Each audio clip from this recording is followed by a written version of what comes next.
যখন আমরা হাঁটতে থাকি আর আমাদের পায়ে কাঁটা বিঁধে যায়, তখন মুখ দিয়ে আহ বেরিয়ে আসে, কান্না চলে আসে, আর অনেক সময় অভিশাপও বেরিয়ে আসে। কিন্তু আমরা কি কখনো এটা এইভাবে দেখেছি, এইভাবে ভেবেছি যে আমরা যে পথে চলেছি সেই পথে কাঁটা বিঁধেছে, নাকি আমরা সেই পথ নির্বাচন করেছি যাতে শুধুই কাঁটা রয়েছে? নাকি আমরা এভাবে ভেবে দেখেছি যে এই কাঁটা আমাদের কষ্ট দিতে এসেছে, নাকি এটা আমরাই বিছিয়ে রেখেছিলাম? সাবধান থাকা উচিত ছিল, কারণ কাঁটা বিঁধলে যন্ত্রণা হবে, চিৎকার করে ফেলতে পারি, মুখ থেকে অভিশাপও বেরিয়ে আসতে পারে। কিন্তু এই অভিশাপ শুধুমাত্র আমাদের তরফ থেকে অভিশাপ হয়, সামনের ব্যক্তিটির ওপরও নির্ভর করে। এবার সেই ব্যক্তি যদি এমন হয় যে ফুল আর কাঁটা এই দুই সমানভাবে গ্রহণ করতে পারে, তার কাছে অভিশাপও বরদানে পরিণত হয়। শেষ পর্যন্ত ব্যাপারটা দাঁড়ায় ভাবনা, চিন্তা, দৃষ্টিভঙ্গির উপর। কারণ আপনার এই ভাবনাই সত্যি হয়ে সামনে আসে। সেই জন্য এই ভাবনা, চিন্তা, মানসিকতাকে গুরুত্ব সহকারে দেখবেন। এই বিবেচনা নিয়ে বিবেচনা করতে শিখুন। আমার কথার অর্থ হলো যে জীবনে যখন এরকম কিছু একটা ঘটবে, তখন ভেবে দেখুন যে এরকম কেন হলো। আপনি কি এমন কোনো কর্ম করেছিলেন যার কর্মফল এটা? এমন কোনো কাজ যা অনুচিত ছিল, অসত্য ছিল, যা অভদ্রতার কারণ ছিল? ভেবে দেখা প্রয়োজন। দেখুন, ইচ্ছে হলো আপনার যে আপনি কি করতে চান, ভাবনা আপনার, সত্য আপনার, জীবন আপনার, সিদ্ধান্ত আপনার। আসুন আর আমার সাথে ভালোবেসে বলুন, রাধা রাধা।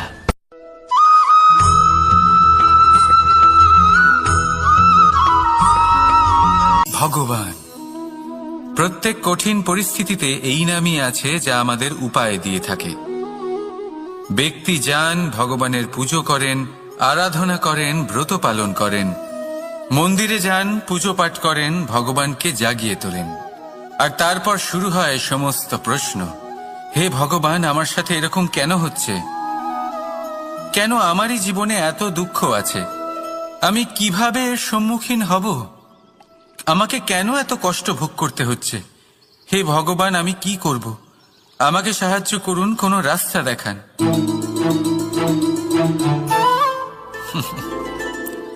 চলুন আমি আপনাকে একটা প্রশ্ন করি। মন্দিরে যাওয়ার চেষ্টা করার আগে আপনি কি জীবনে ততটা চেষ্টা করেছেন যতটা সেই সমস্যাকে দূর করার জন্য দরকার ছিল? দ্বিতীয় প্রশ্ন, ভগবানকে জাগানোর পূর্বে আপনি কি নিজেকে জাগিয়ে তুলেছেন? আপনি কি আলস্য ত্যাগ করেছেন? তৃতীয় প্রশ্ন, ভগবানকে জিজ্ঞাসা করার আগে আপনি কি নিজেকে জিজ্ঞাসা করেছেন যে আমি কেন এত অসফল হচ্ছি? যদি না করে থাকেন, তাহলে সবার আগে এটা করুন। আপনি সমস্ত প্রশ্নের উত্তর পাবেন, সমস্ত বিপদের পরিত্রাণ পাবেন। অন্য কোথাও নয়, নিজের ভেতরে তাকিয়ে দেখুন। চেষ্টা করুন নিজেকে জাগিয়ে তোলার। আপনি সফল অবশ্যই হবেন, কারণ এই পরমাত্মা, ওই পরমেশ্বর, ওই পরব্রহ্ম আপনার মধ্যেই তো আছে। রাধা রাধা।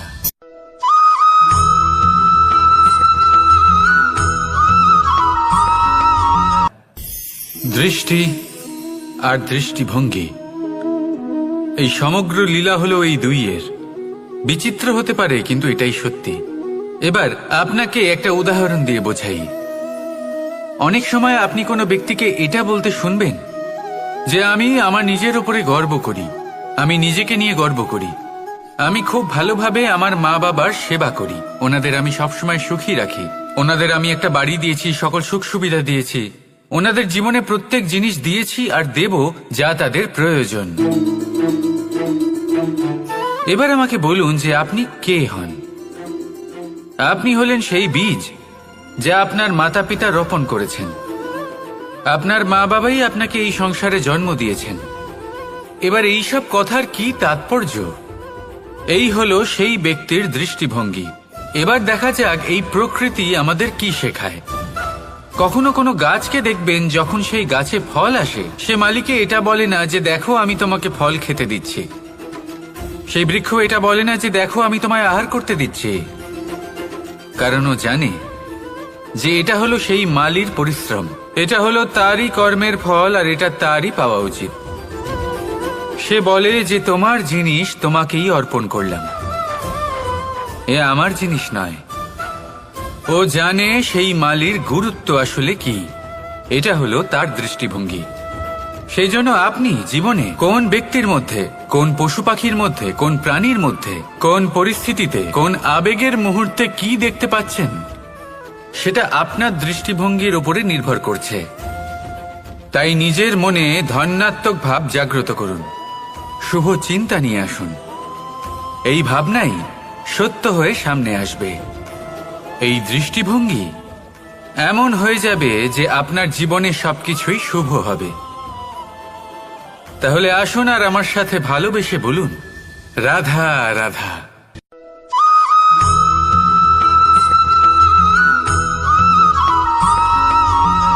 নাম। জন্মগ্রহণের পর মানুষের জন্য এই নাম অত্যন্ত গুরুত্বপূর্ণ হয়। মাতা, পিতা, পুরোহিত সকলেই সেই অক্ষর খুঁজতে শুরু করেন যা দিয়ে আপনার নাম শুরু হবে। কিন্তু নাম আর রাশি এক হয়ে গেলেই কি সব কিছু ঠিক হয়ে যায়? কখনোই নয়, কারণ আপনার কর্মই হলো সব থেকে গুরুত্বপূর্ণ, আর কিছুই নয়। দেখুন, এই নিয়তিও আপনার কর্ম অনুযায়ী আপনার ভবিষ্যৎ সুনিশ্চিত করে। যদি আপনাকে উদাহরণ দিই, তাহলে ভাবুন, একদিকে ছিলেন রাম আর অন্যদিকে রাবণ। দুজনেরই নাম শুরু হয় র দিয়ে, কিন্তু একজন পেলেন এক ভয়ানক পরিণতি, আর অন্যজন সমগ্র সংসারের মনে চিরস্মরণীয় হলেন। তাহলে মনে রাখবেন, নাম নয়, কর্মই হলো শ্রেষ্ঠ। আর যদি তা শ্রেষ্ঠ হয়, তাহলে আপনার নাম এমন স্থানে পৌঁছবে যা সংসারের কেউ মুছে ফেলতে পারবে না। তাহলে আসুন আমার সাথে ভালোবেসে বলুন, রাধা রাধা।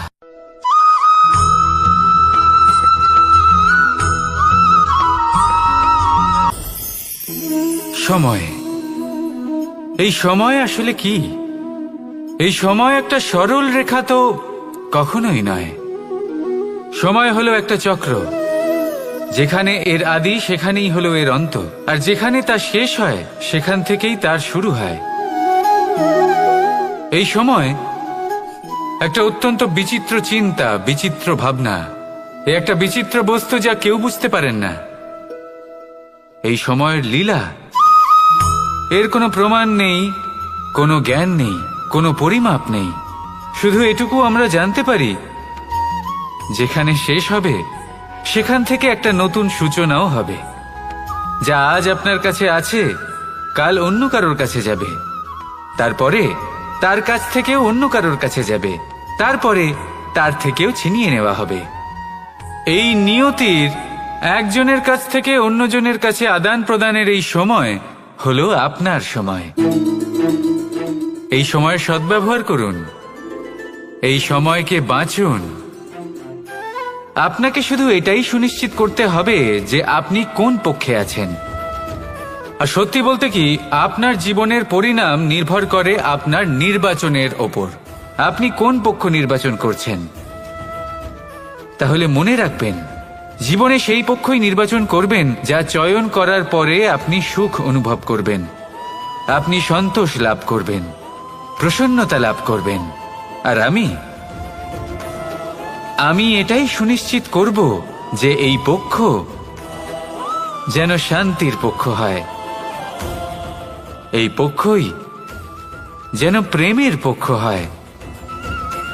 তাহলে চিন্তা করবেন না, আর আসুন আমার সাথে ভালোবেসে বলুন, রাধা রাধা।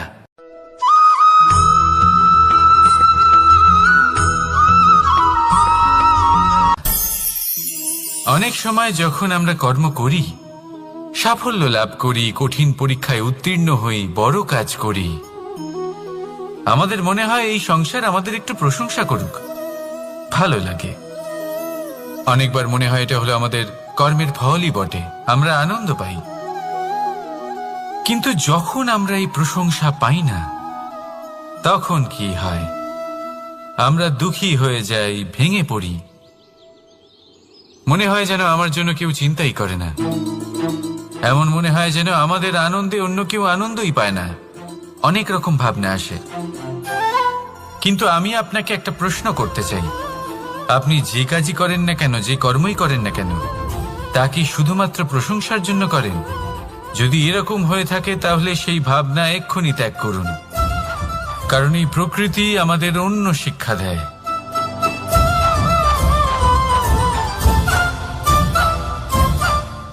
এই ফুলকে দেখুন,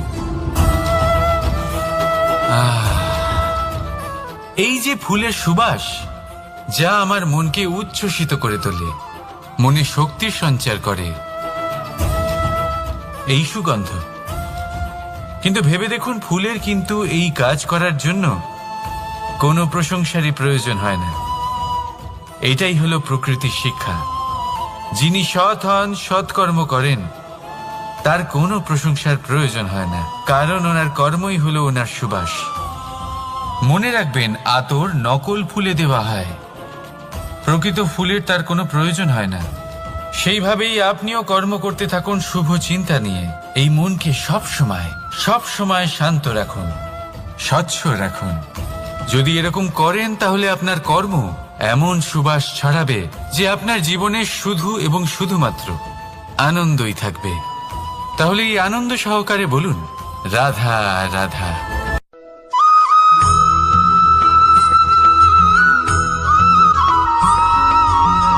কর্ম এবং ফল দেখতে গেলে এই সমস্ত ব্রহ্মাণ্ড এই দুইয়ের মাঝেই স্থির হয়ে আছে। মানুষজন কর্ম করেন ভালো ফল লাভের আশায়, আর ভালো ফল লাভের আশায় উনি এটাই ভুলে যান যে উনি যে কর্ম করছেন তা কি করছেন। আমি বলেছিলাম কর্ম করুন ফলের চিন্তা না করে, কিন্তু কি কর্ম করছেন সেই বিষয়ে ভাবাটাও অত্যন্ত আবশ্যক। নয়তো অনেক সময় আমরা এমন কর্ম করে ফেলি যা না চাইতেও বিষে পরিণত হয়, যা হয়েছে দুঃশাসনের সাথে, দুর্যোধনের সাথে, গুরু দ্রোণের সাথে। একজনের মানসিকতা উচিত ছিল না, একজনের বিবেক উচিত ছিল না, আরেকজন যে পক্ষ নির্বাচন করেছিলেন সেই পক্ষ উচিত ছিল না। আর যা কিছু ওনাদের সাথে হলো, আপনার আমাদের সকলের সাথে তা হতে পারে। আমি বলেছিলাম কর্ম করুন, ফলের চিন্তা করবেন না, কিন্তু এই কর্মের বিষয়ে বিচার করে দেখাটাও ততটাই আবশ্যক। দেখুন, কর্ম করার উচিত প্রক্রিয়া ফলের চিন্তা না করা, কিন্তু যদি আপনার কর্ম শুভ হয় তাহলে তার ফলও নিয়তি আপনাকেই দেবে। সর্বদা কর্ম করার সময় এটা ভাবুন যে আপনার এই কর্ম এই সংসারকে, এই সমাজকে, আপনার পরিবারকে, আপনার আশেপাশের মানুষজনকে কোন দিশায় নিয়ে যাবে। যদি এটা সবার জন্য মঙ্গলময় হয় তাহলে কর্ম করতে থাকুন। আর হ্যাঁ, নিশ্চিত রূপে ফলের চিন্তা করবেন না। আসুন আমার সাথে ভালোবেসে বলুন, রাধা রাধা।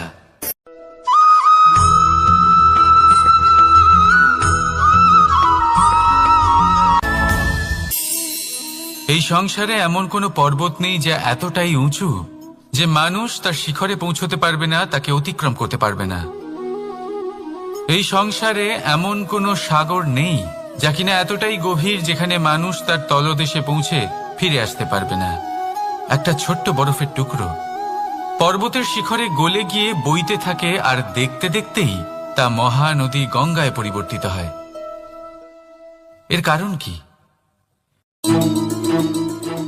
এর কারণ হলো প্রচেষ্টা, প্রারব্ধ নয়। এই প্রচেষ্টাই সুনিশ্চিত করে যে আপনার প্রারব্ধ কি হবে। এই সমস্ত কিছু হলো প্রচেষ্টা আর প্রারব্ধের খেলা। আপনার প্রচেষ্টা যেরকম হবে আপনার প্রারব্ধ সেরকমই হবে। আর আপনার প্রচেষ্টা যদি উচ্চ মানের হয় তাহলে প্রারব্ধকে আপনার সামনে নত হতেই হবে। কি বলেন? তাহলে আসুন আমার সাথে ভালোবেসে বলুন, রাধা রাধা। অনেক সময় মানুষ অতীতকে দেখেন আর তখন অহংবোধে পরিপূর্ণ হয়ে ওঠেন। কখনো বর্তমানের দিকে তাকান ভবিষ্যতের দিকে তাকান আর পরিতৃপ্তিতে ভরে ওঠেন। কেন বুঝতে পারেন না একটা সহজ কথা? এই যে সৃষ্টি, এই সৃষ্টি হলো একটা বড় চক্র যা বারংবার আপনার কাছে ফিরে আসবেই। কঠিন থেকে কঠিনতর পরীক্ষায় আপনাকে নিযুক্ত করবে, যাতে আপনাকে উত্তীর্ণ হতেই হবে। যা কাল ছিল তা আজ নেই, এটা সবাই জানেন। যা আজ আছে তা হয়তো কাল থাকবে না, এটাও আপনাকে মেনে নিতে হবে, তাও আবার হাসি মুখে। শান্ত থাকতে শিখুন আর কখনোই মনের মধ্যে অহংকার উৎপন্ন হতে দেবেন না। হতে শিখুন সেই হিমবাহের মতো। হয়তো এই জন্যই এত শীতল থাকে, কারণ ও জানে গতকালও জল রূপে ছিল, আজ বরফ রূপে হয়তো আছে, কিন্তু কাল পুনরায় সে জলেই পরিণত হবে। নিজেকে শান্ত রাখুন। হয়তো আজ আপনি সাফল্যের শিখরে আছেন, হয়তো বা নেই। আপনাকে প্রত্যেক দিন অবশ্যই দেখতে হবে। শুধু নিরন্তর প্রচেষ্টা করতে থাকুন, প্রত্যেক পরিস্থিতির জন্য তৈরি থাকুন, আর একে ভারসাম্যে রাখতে শিখুন। আপনার কাল হোক, আজ হোক বা আগামীকাল, আপনার ভালো দিন হোক বা খারাপ দিন, সব পবিত্র হয়ে যাবে। তাহলে আসুন আর আমার সাথে ভালোবেসে বলুন, রাধা রাধা।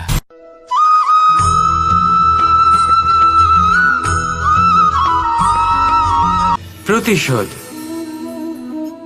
অথবা কাউকে দুঃখ দেওয়ার ভাবনা, যদি এটা আপনার মনে থাকে, তাহলে আপনি নিজের মনেই যন্ত্রণার একটা বিশাল বৃক্ষ রোপণ করছেন, এটা মনে রাখবেন। কারণ কাউকে দুঃখ দেবার এই ভাবনা, এটা হলো সেই বীজ যা আপনার মনেই পতিত হবে, আপনার মনেই অঙ্কুরিত হবে, আর আপনার মনেই একটা বিশাল বৃক্ষরূপে বেড়ে উঠবে। জীবন আপনার, কর্ম আপনার, কাউকে দুঃখ দেবার ভাবনা আপনার ছিল, এই বৃক্ষ হলো আপনার, তাই এর ফলও আপনিই পাবেন, যা গ্রহণও আপনাকেই করতে হবে। মনে রাখবেন, যে মানুষ এটা ভাবে যে আমি ওকে দুঃখ দেব, ওকে কষ্ট দিতে চাই আমি, সেই মানুষই দুঃখ আর কষ্ট পেয়ে থাকে। যদি সেই জায়গায় আপনি এটা ভাবেন যে আমি কাউকে সুখী করে তুলতে চাই, কাউকে সুখ প্রদান করতে চাই, তাহলে তারও বীজ আপনার মনেই রোপণ হবে, বৃক্ষে পরিণত হবে, যার ফলও আপনিই পাবেন। এখানে বিষয়টা হলো শুধু মানসিকতার চিন্তা, যা সত্য হয়ে আপনার সামনে আসে। তাহলে এই মানসিকতা শুভ করুন, সবার জন্য মঙ্গল কামনা করুন। অন্যের মনে আপনার জন্য ভালো চিন্তা থাকুক বা না থাকুক, আপনি সবার জন্য শুভ চিন্তা করে কর্ম করতে থাকুন, তাহলে আপনার সাথেও ভালোই হবে। তাহলে আসুন আর আমার সাথে ভালোবেসে বলুন, রাধা রাধা।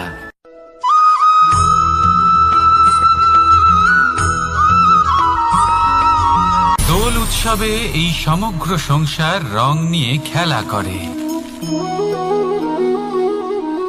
কিন্তু এই রঙের সারমর্ম এই সংসার কি জানে? কখনো দেখেছেন একটা চিন্তিত মুখ শুধুমাত্র রঙের স্পর্শ পেয়ে আনন্দিত হয়ে ওঠে? দোলে আমরা কি করি? পুরাতনকে ত্যাগ করি আর নতুনকে স্বাগত জানাই। শিশিরকে বিদায় জানিয়ে এক নতুন ঋতুকে আগমন জানাই। দুশ্চিন্তা দূর করে আসার নতুন রঙে রঙিন হয়ে ওঠা, নিজেকে আনন্দিত করা, এটাই তো হলো দোল। এবার দোলের একটা ব্যাপার আছে, দুটো রঙে একসাথে রঙিন হওয়া যায় না। একটা রং উঠলে তবেই আরেকটা রং লাগা সম্ভব। আরো একটা প্রশ্নও রয়েছে, কোন রংকে তুলে দিয়ে কোন রং মাখানো যেতে পারে?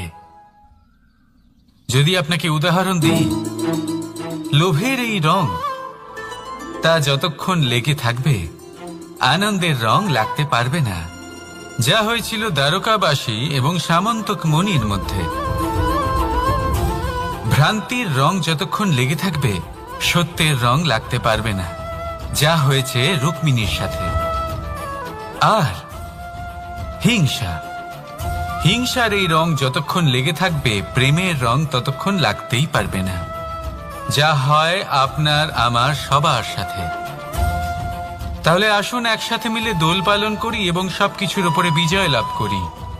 অন্ধকারের স্থানে আলোর, ভ্রান্তির স্থানে সত্যের, হিংসার স্থানে প্রেমের, আর লোভের স্থানে আনন্দের এই সুন্দর রং মাখাই।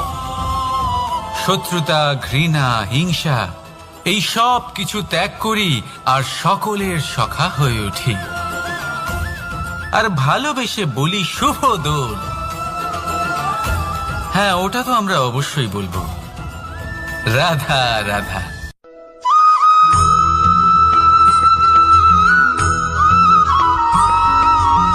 কখনো কখনো মানুষ মনে করেন যে সে নিজেই সব থেকে বেশি শক্তিশালী, তিনি হলেন জ্ঞানী। দেখুন, এটা ভালো ব্যাপার যে আপনার মধ্যে শক্তি আছে, জ্ঞান আছে, আর এটা শুধু আপনার জন্য নয়, এই সমস্ত সমাজের জন্য, দেশের জন্য, সমগ্র পৃথিবীর জন্য অত্যন্ত আবশ্যক। কিন্তু এই কথাটাও বোঝা অত্যন্ত আবশ্যক যে এই জ্ঞান যেন কখনো অহংকার না হয়ে ওঠে। যখন মানুষের মধ্যে জ্ঞান থাকে তখন সে রাম হয়ে ওঠে। রাম, যিনি সমুদ্রের বুকে সেতু বানিয়েছিলেন, বানর সেনার দ্বারা রাক্ষস রাজকে পরাজিত করেছিলেন, আর চিরকালের জন্য সবার কাছে আদর্শ হয়ে উঠেছিলেন। আর যদি মানুষের মনে অহংকার জন্মায় তাহলে সে রাবণ হয়ে ওঠে। দেশে বিদেশে যতই খ্যাতি থাকুক না কেন, সে রাক্ষস হয়ে ওঠে, নিজের সাথে সাথে সমস্ত কুলের বিনাশ করে বসে।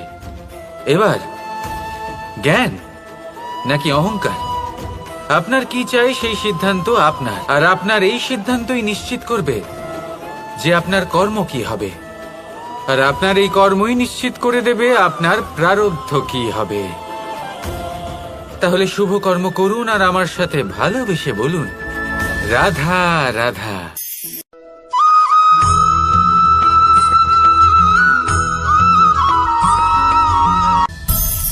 সংসারে অনেক সময় এরকম হয় যে আমরা খুব সমস্যায় থাকি, খুব বিপদের মধ্যে থাকি, আর সেই সমস্ত মানুষ যারা আমাদের কাছের মানুষ, আমাদের আপনজন, তারা আমাদের ত্যাগ করে চলে যান।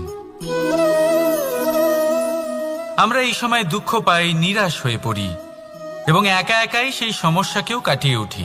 এবার পরিস্থিতি যেমন খুশি হোক না কেন, সেই সব মানুষ যারা এমন সময় আপনাকে ত্যাগ করেছেন তাদের প্রতি ক্রুদ্ধ হওয়া, অভিমান করা, এটা অনুচিত। আমি বলবো তাদের প্রতি কৃতজ্ঞ থাকুন। আমি বলবো তাদের ধন্যবাদ জানান যে তারা এমন সময় আপনার সঙ্গ ত্যাগ করেছেন যখন আপনার তাদের সব থেকে বেশি প্রয়োজন ছিল। কারণ দেখুন, হয় তাদের বিশ্বাস ছিল যে আপনি নিজেই এই বিপদ থেকে বেরিয়ে আসতে পারবেন, বা তাদের ত্যাগ করার জন্য আপনি নিজের উৎসাহ বাড়িয়ে তুললেন, আপনি নিজের শক্তি বাড়ালেন এবং নিজে সেই সমস্যা থেকে বেরিয়ে আসলেন। নিজের খারাপ সময়কে আপনি নিজেই ভালো সময় করে তুললেন। শেষ পর্যন্ত আপনি আরো শক্তিশালী হয়ে উঠলেন, আরো শ্রেষ্ঠ হয়ে উঠলেন। আর এটাই তো আপনার বিজয়, যার কারণ হলো তাদের আপনাকে ত্যাগ করা। তাহলে তাদের ধন্যবাদ জানান আর আমার সাথে ভালোবেসে বলুন, রাধা রাধা।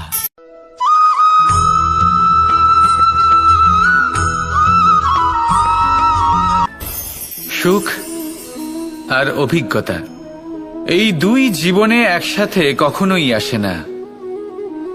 মনে রাখবেন, যেখানে সুখ থাকে সেখানে অভিজ্ঞতা থাকে না। আর যখন এই সুখ আমাদের জীবন থেকে দূরে চলে যায়, তখন আমাদের জীবনে আসে এই অভিজ্ঞতা। পরমাত্মা, প্রকৃতি, নিয়তি এই অভিজ্ঞতাকে আমাদের জীবনে পাঠান যাতে আমরা একটা অত্যন্ত গুরুত্বপূর্ণ শিক্ষা, একটা জ্ঞান প্রাপ্ত করতে পারি। এই অভিজ্ঞতা আমাদের শেখায় যে অতীতে এমন কি হয়েছিল যা আমাদের করা উচিত হয়নি। আমাদের শেখায় ভবিষ্যতে এমন কি আছে যা আমাদের করা উচিত আর কি করা উচিত নয়। দেখতে গেলে এই অভিজ্ঞতা আমাদের সেই শিক্ষা দেয় যার জন্য আমরা সুখের দিকে উচিতভাবে অগ্রসর হতে পারি। সেই জন্য জীবনে যখনই দুঃখ আসবে, দুঃখের এই সময় আসবে, তখন হতাশ হবেন না। বোঝার চেষ্টা করুন এই পরিস্থিতি কেন এসেছে, কি শিক্ষা দিতে এসেছে। যদি আপনি সেই জ্ঞান লাভ করেন, সুখের পথে অগ্রসর হন, তাও উচিত রূপে, তাহলে এই অভিজ্ঞতার উদ্দেশ্য পূরণ হয়ে যায়। তাহলে আসুন আর আমার সাথে ভালোবেসে বলুন, রাধা রাধা।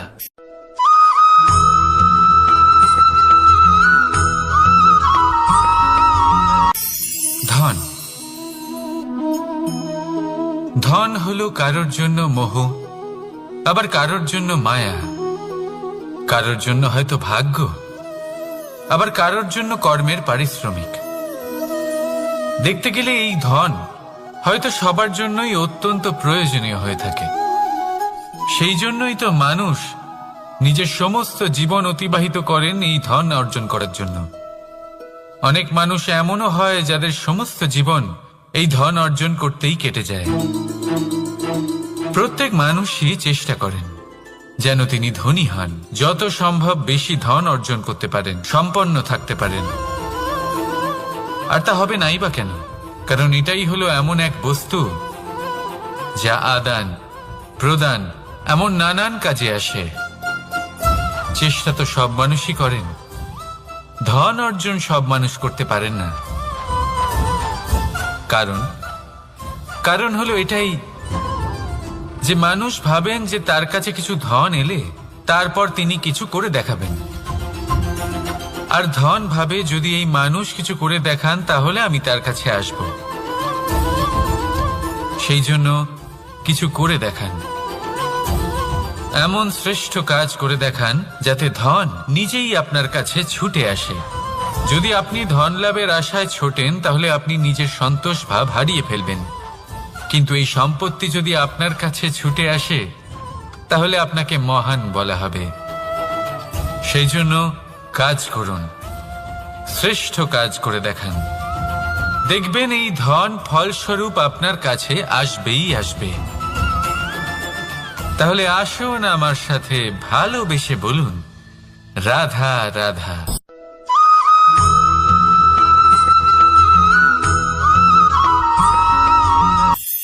আজকাল আপনি দেখে থাকবেন যে মা বাবা শুধুমাত্র সন্তানকে ভালোবাসেন তা নয়, তাদের মোহেও জড়িয়ে পড়েন। বিদ্যালয়ে যখন পাঠান তখন সমস্ত সুযোগ সুবিধা দিয়েই পাঠান।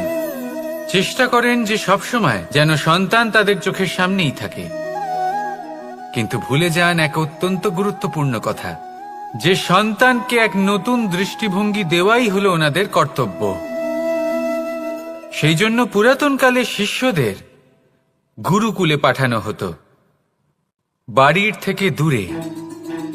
কারণ বাড়ি ছেড়ে যাওয়া এক সন্তানের জন্য, এক শিষ্যের জন্য অত্যন্ত শুভ লক্ষণ হয়।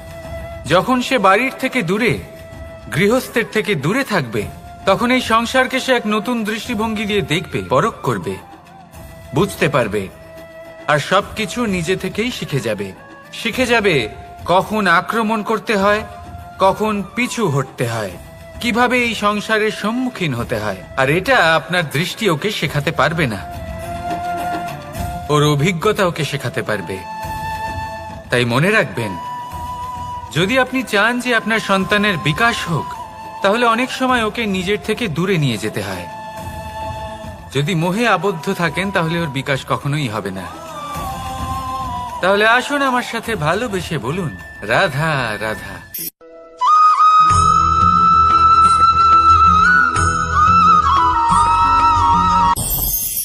আমাদের মনে সবসময় একটা প্রশ্ন এসেই থাকে, এই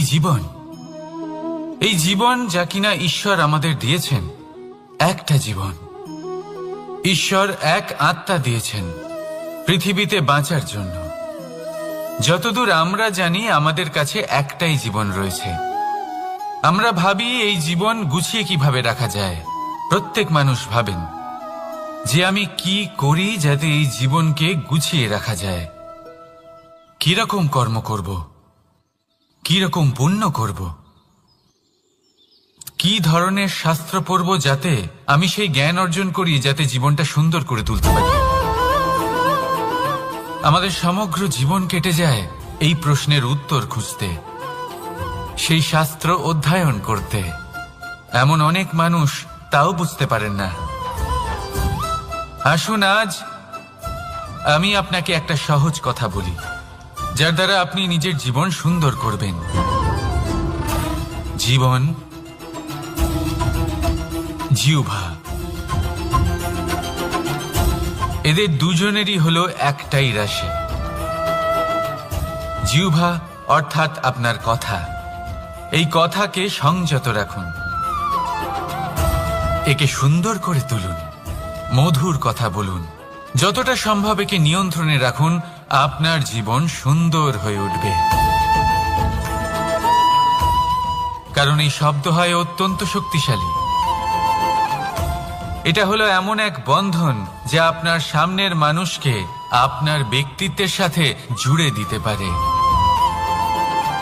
তাই এই শব্দ সংযত রাখুন, একে সুন্দর করে তুলুন। আপনার জীবন আপনা থেকেই সুন্দর হয়ে উঠবে।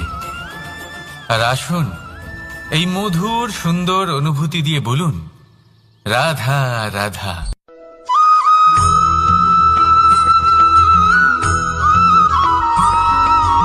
সমস্যা, কঠিন সময়, সংকট, বিপদ কার জীবনে নেই? প্রত্যেকের জীবনে আছে। কিন্তু আমাকে একটা কথা বলুন, যদি নৌকায় ঢেউকে ভয় পেতে শুরু করে তাহলে সাগর পার করবে কে? কখনো কোনো ছোট্ট পিঁপড়েকে দেখেছেন যে আকারে হয়তো ছোট হতে পারে কিন্তু বড় শিক্ষা দিয়ে যায়? কিন্তু আমরা শিখি না। এবার দেখুন একটা পিঁপড়েকে যে ভোজনের খোঁজে বাইরে বের হয়, একটা ছোট্ট দানা তুলে নেয়। ছোট দানা তোলে কারণ তার থেকে বেশি সে তুলতেই পারবে না। সে দানা নিয়ে চলতে শুরু করে, কোনো দেওয়ালে উঠে পড়ে, আবার পড়েও যায়। সেই দানা দূরে কোথাও একটা পড়ে যায়, তা আবার খোঁজে, তুলে নেয়, আবার চলতে থাকে। পড়ে যায় আবার ওঠে, পড়ে যায় আবার ওঠে। সেই দানাটা রেখে দেয়, আবার বেরিয়ে পড়ে ভোজনের খোঁজে। পরিশ্রম করতে থাকে কিন্তু হার মানে না। এই শিক্ষাই তো আমাদের প্রাপ্ত করতে হবে। নিরন্তর পরিশ্রম আর নির্ভীক হয়ে কর্ম করে যেতে হবে। এটাই হলো সাফল্যের মাধ্যম, এটাই হলো জয়ের মন্ত্র, অচ্যুত অজয় অস্ত্র। তাহলে আসুন আর আমার সাথে ভালোবেসে বলুন, রাধা রাধা।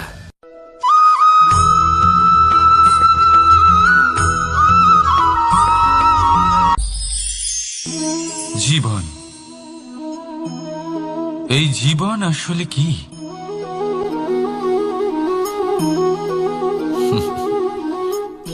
এই প্রশ্ন সবার মনেই এসে থাকে। সবার মন এই প্রশ্নের জন্যই চিন্তিত থাকে। এই জীবন আসলে কি? এর উদ্দেশ্য আসলে কি? কি করা যেতে পারে এই জীবনে? এই জীবন কি কিছু পাওয়ার, নাকি এই জীবন কিছু হারাবার? এই জীবন কি আসলে সেটাই যেখানে আমাদের পরমাত্মার খোঁজ করা উচিত, নাকি আমাদের ধাবিত করা উচিত নিজেদের স্বপ্নের লক্ষ্যে? এই জীবন আসলে কি? এই জীবন আসলে অত্যন্ত সরল। এ হলো শান্ত জলের মতো, একটা আয়নার মতো এই জীবন। এই জীবন আসলে ঠিক যেন এক আয়নার মতো। আয়না কি করে? আপনাকে সেটাই দেখায় যা আপনি করে থাকেন। আপনি হাসি মুখে আয়নার দিকে তাকান, আয়না আপনাকে আপনারই মুখ দেখাবে সেই হাসি সমেত। আপনি রেগে গিয়ে আয়নার দিকে তাকান, আয়না আপনাকে সেটাই দেখাবে। আপনি প্রসন্নভাবে হেসে আয়নার দিকে তাকালে আয়না আপনাকে সেটাই দেখাবে। এটাই হলো জীবন, একটা আয়নার মতো। আপনি এটা ভাববেন না যে এই জীবন আপনাকে কি দিয়েছে,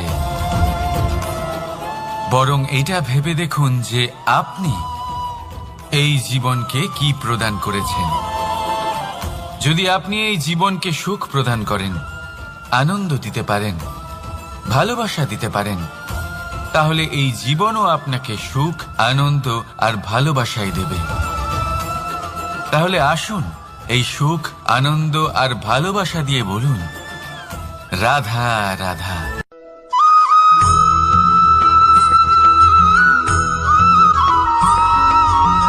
পরিবর্তন এই সংসারের শাশ্বত নিয়ম। কোন রাজা নেই যিনি চিরকাল রাজা থাকেন, কোন ধনী ব্যক্তি নেই যিনি চিরকাল ধনী থাকবেন। এই সংসারে সূর্যের স্থান নেওয়ার জন্য চন্দ্রিমার আগমন ঘটে। কোন স্থান যাকে পতিত বলা হয়েছিল সেখানে মহল তৈরি হয়েছে। কোন স্থান যাকে আজ মলিন বলা হয়েছে কাল সেখানে মন্দিরও স্থাপন হতে পারে।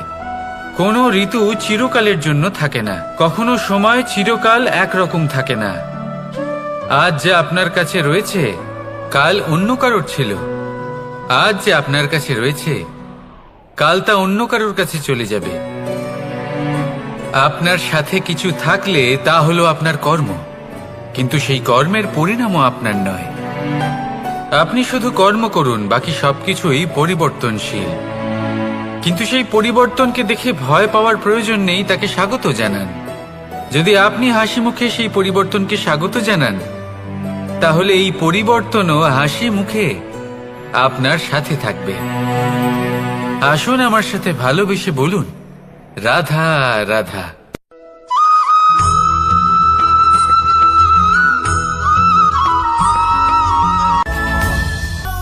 ধরিত্রীর বুকে গজিয়ে ওঠা এই দুব্ব ঘাস দেখেছেন?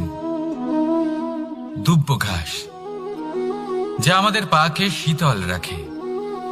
এতে যদি বসেন তাহলে মনে হবে নরম কোথাও বসে আছেন। এত ছোট হলেও কিন্তু এর মধ্যে গুণ আছে অনেকগুলি, আর যতটা ছোট এটা ততটাই বড় শিক্ষকও। কিভাবে? ভাবুন, পাতা ঝরার মরশুমের পরে সমস্ত পাতা একত্রিত হয়ে থাকে। একটা ছোট ফুলকি সবাইকে জ্বালিয়ে দিতে পারে, সমস্ত পাতা পুড়ে ছাই হয়ে যায়। কিন্তু এই ঘাসের কিছুই হয় না, সে যেমন ছিল তেমনই থাকে। কারণ কি হতে পারে? প্রথম কারণ, এরা ছোট হয়। দ্বিতীয় কারণ, এরা বিনম্র হয়, বড়ই সহজে দমে যায় এরা। তৃতীয় কারণ, এদের মধ্যে নমনীয়তা থাকে। আপনিও নিজেকে এরকমই বানিয়ে ফেলুন। কখনো নিজেই নিজেকে কারোর থেকে বড় মনে করবেন না। নিজের এই মনকে বিনম্র রাখুন। এবং সব থেকে বড় কথা, নিজের এই মনে সহানুভূতি, প্রেম আর বিশ্বাসের নমনীয়তা বজায় রাখবেন। যদি এরকম করতে পারেন তাহলে জীবন সবসময় সুখে কাটবে। রাধা রাধা।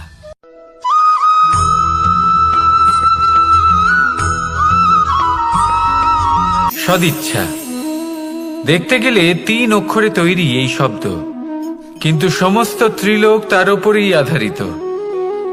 আপনি এই সংসারে এসেছেন, তখন অবশ্যই শ্বাস নেবেন, কিন্তু তার বদলে আপনাকে কিছু তো দিতেই হবে। আপনার উপর নির্ভর করছে আপনি কি দেবেন। কি দেবেন এই সংসারকে, এই সমাজকে, নিজের পরিবারকে, আর তার বদলে কি নেবেন? যশ নাকি অপযশ? দেখুন, এক ছিল রাবণ, যে কিনা সমুদ্র পার করলো সীতাকে অপহরণ করার জন্য, আর এক ছিলেন রামচন্দ্র, যিনি সমুদ্র পার করেছিলেন, সেতু বানিয়ে গিয়েছিলেন সীতাকে ফিরিয়ে নিয়ে আসার জন্য। দুজনেই সমুদ্র পার করেছিলেন, শুধু পার্থক্য ছিল সদিচ্ছাকে বোঝার, লক্ষ্যের। অনেক মানুষের যাত্রা একরকম হতেই পারে, কিন্তু আনন্দ তখনই লাভ করবেন যখন লক্ষ্য শুভ হবে, মহান হবে। এই লক্ষ্য দিয়ে এই সংসারের কল্যাণ হবে এবং মানুষের সম্মান হবে। যদি আপনার সংকল্প উচিত হয়, তাহলে আপনার লক্ষ্য উচিতই হবে, নয়তো শুধুমাত্র বিনাশ হবে। আর উচিত এটাই হবে যে বিনাশের হাত থেকে যেন নিজেকে বাঁচানো যায়, কি বলেন? তাই জীবনে যে লক্ষ্য স্থির করছেন, মনে রাখবেন তা যেন শুভ লক্ষ্য হয়। যদি এরকম হয়, তাহলে আপনার যাত্রা, আপনার জীবন দুটোই শুভময় হবে। আসুন আর আমার সাথে ভালোবেসে বলুন, রাধা রাধা।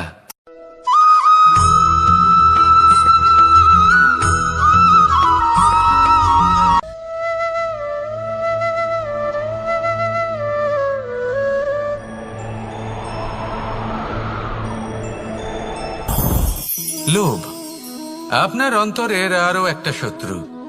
দেখতে গেলে এটা একটা শব্দ, একটা সংস্কৃত শব্দ, লব ধাতু থেকে উৎপন্ন হয়েছে। এর অর্থ কিছু লাভ করা। কিছু লাভ করা অনুচিত নয়, আরো কিছু লাভ করাও অনুচিত নয়, কিন্তু সব থেকে বেশি আমিই লাভ করব, আমি আরো চাই, আরো বেশি চাই, আরো বেশি পেতে চাই, এটাই হলো লোভ। আর এই লোভ যখন গ্রাস করে তখন আপনি যা পেতে চান, সে ধনই হোক বা মানই হোক, তা অর্জন করার জন্য মানুষ যে কোনো স্তরে পৌঁছে যেতে পারে।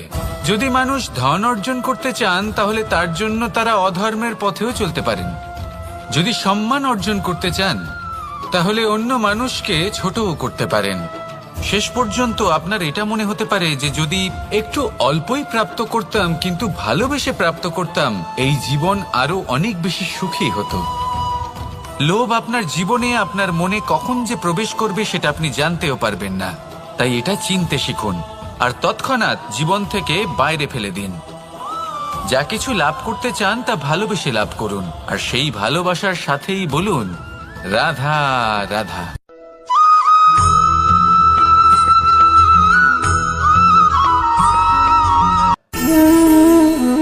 সঞ্চয়। মানুষের যখন থেকে বোধ বুদ্ধি হয় সঞ্চয় করতে আরম্ভ করে দেন। সঞ্চয় করতে থাকেন ভোজনের, সঞ্চয় অর্থের, সঞ্চয় শক্তির। নিজের জন্য করেন, নিজের পরিবারের জন্য করেন, নিজের স্ত্রীর জন্য করেন, সন্তানের জন্য করেন, সন্তানের সন্তানের জন্যও সঞ্চয় করেন। সঞ্চয় করার জন্য ওনার কাছে অনেক কারণ রয়েছে, কারণ উনি এটা ভাবেন যে এই সঞ্চিত শক্তির জন্য কেউ ওনার কোনো ক্ষতি করতে পারবে না। মানুষ ভুলে যান একটা গুরুত্বপূর্ণ কথা, এই সত্য, উনি এই সংসারে খালি হাতেই এসেছিলেন আর এখান থেকে ওনাকে খালি হাতেই যেতে হবে। যা এখানকার তা এখানেই থেকে যাবে। আর যদি কিছু ওনার সাথে যায় তা হলো ওনার কর্ম, আর কিচ্ছু নয়।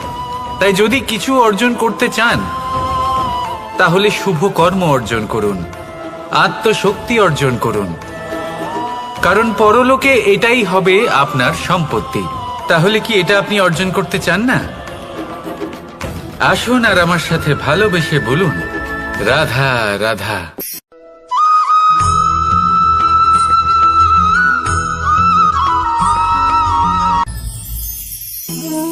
জীবনে ক্ষমা চাওয়া তাও কিছুটা সহজ, ক্ষমা করতে পারা অত্যন্ত কঠিন। ক্ষমা দুই অক্ষরের এই শব্দ হতে পারে, কিন্তু অত্যন্ত বড় এই শব্দ, অত্যন্ত গুরুত্বপূর্ণ এই শব্দ। কখনো কখনো অন্য কাউকে ক্ষমা করে দেওয়া তাও কিছুটা সহজ কাজ, কিন্তু নিজেকে ক্ষমা করতে পারা অত্যন্ত কঠিন হয়ে দাঁড়ায়। অতীতে যদি আমাদের এমন কোনো ভুল হয় যে কারণে আমরা নিজেকে ক্ষমা করতে পারি না, অনেক সময় এমন কিছু ভুল করে বসি যে বিষয় শুধু আমরাই জানি, কিন্তু আমরা নিজেকে ক্ষমাই করতে পারি না, আর আমাদের বিকাশ সেখানে স্তব্ধ হয়ে যায়। কারণ যদি আপনি ক্ষমা করতে না শেখেন, নিজেকে ক্ষমা যদি না করতে পারেন, তাহলে তা আপনার জীবনের সবথেকে বড় বাধা হয়ে দাঁড়াবে। সেই জন্য জীবনে অবশ্যই শিখুন যে কিভাবে নিজেকে ক্ষমা করতে হয়, আর শিখুন যে আগের করা ভুল আবার কি করে না করা যেতে পারে। এই মন হালকা হবে আর প্রসন্ন হয়ে বলবে রাধা রাধা।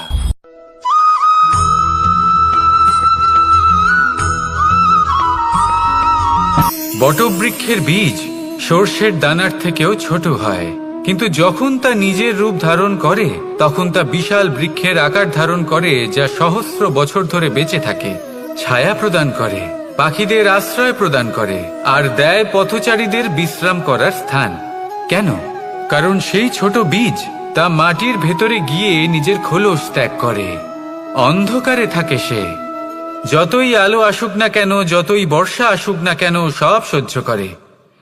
আর তারপরে একটা চারা গাছ অঙ্কুরিত হয়, তারপর ধীর গতিতে একটা বিশাল বৃক্ষতে পরিণত হয়।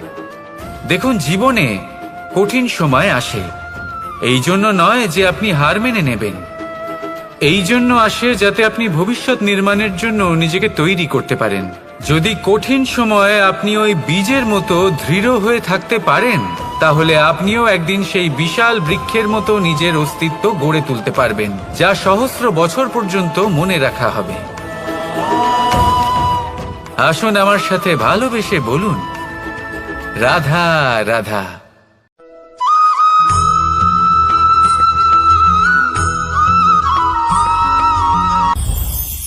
এই সংসারে যখনই কোনো সমস্যা আসে তখন আমরা আমাদের সব থেকে বড় সম্বলের কাছে আশ্রয় খুঁজি, তা হলো আমাদের বিশ্বাস।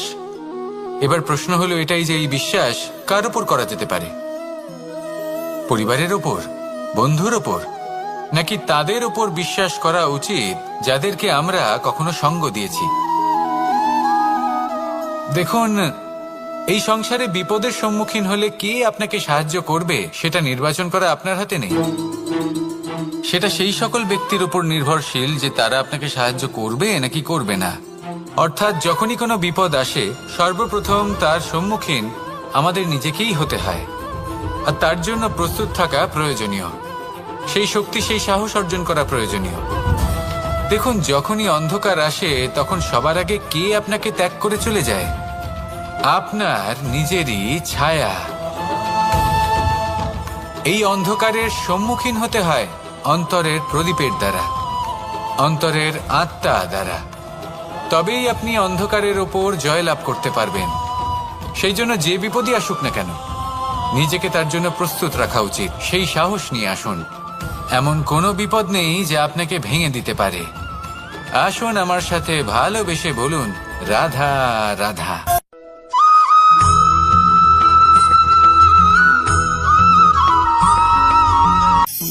আপনি কখনো জীবনে সূর্যোদয় দেখেছেন? কত প্রশান্তিদায়ক, কত শক্তিদায়ক হয়।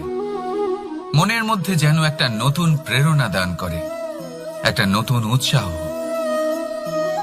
কিন্তু যদি আপনি উঠতে দেরি করেন তাহলে আপনি এই সূর্যোদয় দেখতেই পাবেন না। ঠিক এরকমই হয় আমাদের জীবনেও। সুযোগ সূর্যোদয়ের মতো। যদি আপনি আপনার জীবনে দরকারের চেয়ে বেশি অপেক্ষা করেন এই সুযোগের সদ্ব্যবহার করতে, তাহলে এই সুযোগ আপনার অপেক্ষা কখনোই করবে না, তা চলে যাবে। সেই জন্য এদের সামলে রাখুন। সঠিক সময় আসলে এই সুযোগের সদ্ব্যবহার করুন। নিজের কর্মকে সম্পূর্ণরূপে সার্থক করুন। এটাকে এক মুহূর্তের মতো দেখুন। যদি এরকম করেন তাহলে জীবনও সূর্যোদয়ের মতোই হবে। এতে সন্তুষ্টি থাকবে, গৌরব থাকবে, আর থাকবে শান্তি। রাধা রাধা।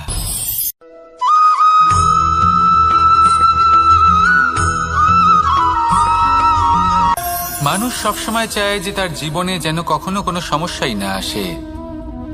সে চায় তার জীবন যেন শুধুমাত্র শান্তি এবং সুখের দ্বারা পূর্ণ থাকে। কিন্তু এই চাহিদা অনুচিত কিছু নয়। আমরা সবাই এটাই চাই যে জীবনে সুখ থাক, শান্তি থাক। কিন্তু এই কথা সবসময় মনে রাখবেন, যে সূর্য উদিত হন সংসারকে প্রকাশমান করেন, দুপুরবেলায় সংসারকে রৌদ্র প্রদান করেন, সন্ধেবেলায় তাকেও অস্ত যেতে হয়। এবার আমাদের জীবন চক্র কিছুটা এরকমই। কোনো কিছুই চিরকাল একরকম থাকে না। কখনো এই নদীকে দেখুন যা বয়ে চলেছে। এই নদী যা বয়ে চলেছে তার পথেও অনেক বিপদ আসে। বড় বড় পাথরের সম্মুখীন হয়ে তাকেও সামনে এগিয়ে যেতে হয়। একটি পুকুর যা চারদিক থেকে ঘেরা, তার জীবনে কিন্তু কোনো সমস্যা নেই। কিন্তু এই সংসারে পুকুরের পুজো করা হয় না, পুজো করা হয় নদীকে। মনে রাখবেন, সমস্যার ঊর্ধ্বে তিনি উঠতে পারেন যিনি সমাধি লাভ করেছেন, যিনি এই সংসারেই নেই। যিনি এই সংসারে আছেন এবং জীবিত আছেন, তার জীবনের সমস্যা হলো শ্বাসবায়ুর মতোই গুরুত্বপূর্ণ। আসুন আমার সাথে ভালোবেসে বলুন, রাধা রাধা।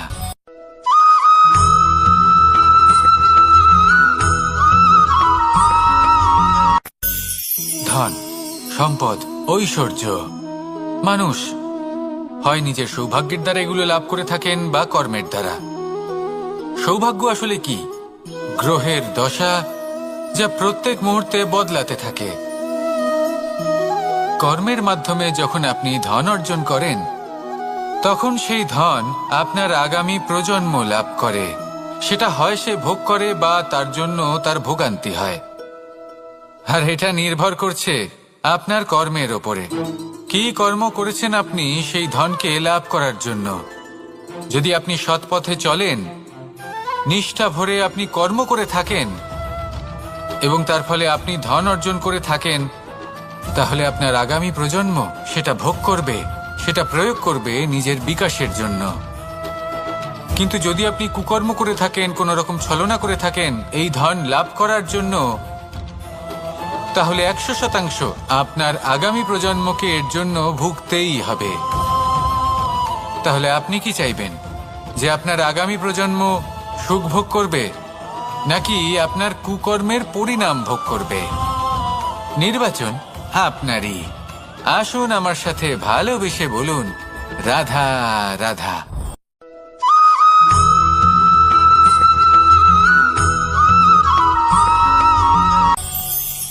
আজ আমি আপনাকে একটা ছোট্ট কাহিনী শোনাবো। একবার আমি, রাধা আর দাদা আমরা তিনজনে মিলে লুকিয়ে একটা উপবনে গেলাম আম পেড়ে খেতে। অনেক পরিশ্রম করে আমরা ওখানে পৌঁছলাম আর আমরা আশ্চর্যচকিত হয়ে গেলাম এটা দেখে যে এবার তো আম পাকেইনি। এবার দাদা কি করলেন, একটা আম পাড়লেন আর সেটা চাখলেন, আর উনি নিরাশ হয়ে পড়লেন। উনি বললেন যে এটা তো খুবই টক। তারপর রাধা একটা আম পাড়লো আর সেটা চেখে দেখলো, আর রাধা উৎসাহিত হয়ে পড়ল। আমি রাধাকে জিজ্ঞেস করলাম, কি হয়েছে, তুমি এত উৎসাহিত কেন? তখন রাধা বলল যে এবার এত বেশি টক আম হয়েছে যে এগুলো দিয়ে আমরা আচার বানাবো। তাহলে দাদা ওখান থেকে বেরিয়ে গেলেন নিরাশ হয়ে এবং খালি হাতে।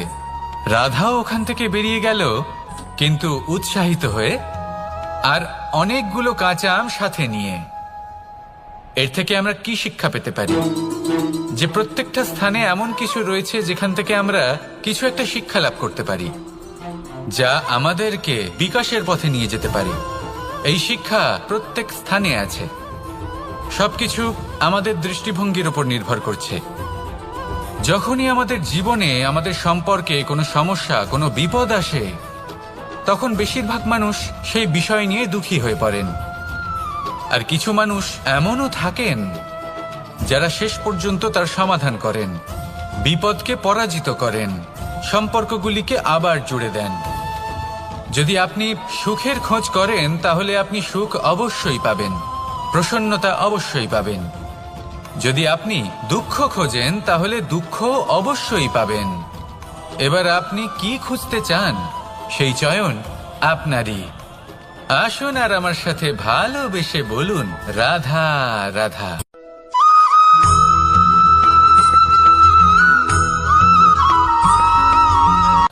আমার কাছে যশোদা মা যেমন, আমার কাছে দেবকী মা যেমন, আমার কাছে ঠিক তেমনই হলেন গোমাতা।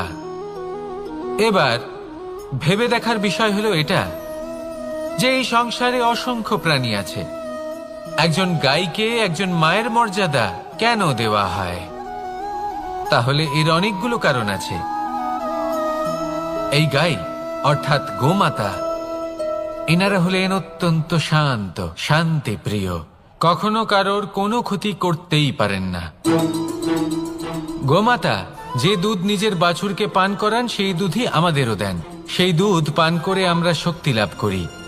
এই দুধ থেকে আমরা মাখন, ঘি, পায়েস, এইসব সুস্বাদু খাবার লাভ করি। গোমাতার গোবর আমাদের জ্বালানি হিসেবে সাহায্য করে, যার ফলে খুব কম সংখ্যক কাঠ ব্যবহার করা যায় এবং বেশিরভাগ জঙ্গল সুরক্ষিত থাকে। গোমাতার গোমূত্র, সেটাও আমাদের কাছে লাভজনক। এর দ্বারা আমরা অনেক রোগ থেকে মুক্তি লাভ করতে পারি। গোমাতা যখন একটি বাছুরকে জন্ম দেন তখন সেই বড় হয়ে আমাদের ক্ষেত কর্ষণ করে। সেই জন্য গাইকেও জীবনে মায়ের মর্যাদা দেবেন। যতটা সম্ভব তাকে সেবা করুন এবং ভালোবেসে তাকে পালন করুন। এই মন নিজে থেকেই প্রসন্ন হয়ে বলবে, রাধা রাধা।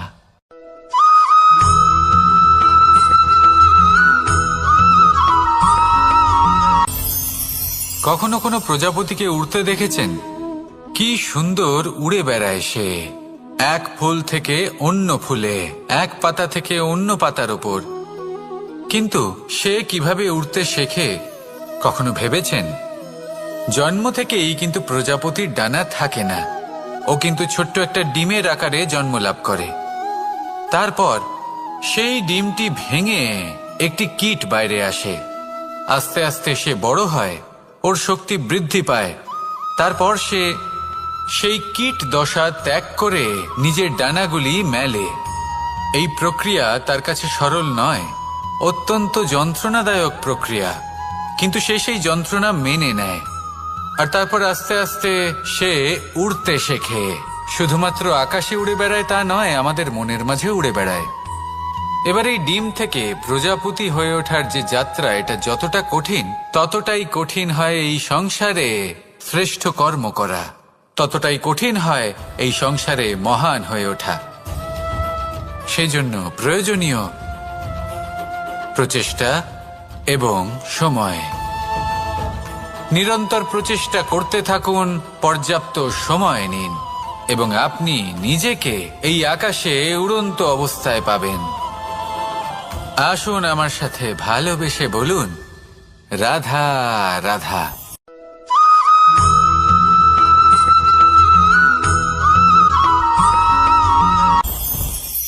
মুঠো হাতের শক্তি বেশি, মুঠো খুললেই তা দুর্বল। তা এমন কি থাকা উচিত এই বন্ধ মুঠোয় যা লাখের সমান? মানসিকতা এবং স্বপ্ন। মানুষ জন্মগ্রহণ করে, তার মানসিকতা সময়ের সাথে উন্নত হয়। মানসিকতা অনুযায়ী সে স্বপ্ন দেখে, আর সেই স্বপ্ন সার্থক করতে সে পরিশ্রম করতে থাকে। কিন্তু খুব গুরুত্বপূর্ণ একটা কথা আছে যা আপনার মনে রাখা উচিত। আপনার এই মানসিকতা, আপনার এই স্বপ্ন, তা যেন আপনার নিয়ন্ত্রণে থাকে। আপনার বন্ধ মুঠোয় যেন এর লাগাম থাকে, আপনি যেন এর প্রভু হন। যদি তা হয় তবেই আপনি লাভবান হবেন।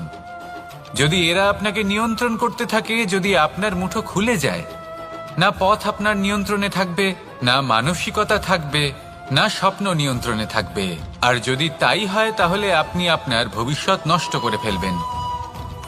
তাই নিয়ন্ত্রণ করতে শিখুন নিজের বিচার বুদ্ধি, নিজের মানসিকতা, নিজের স্বপ্নকে। নিজের এই স্বপ্ন পূরণ করুন, আর আমার সাথে ভালোবেসে বলুন, রাধা রাধা।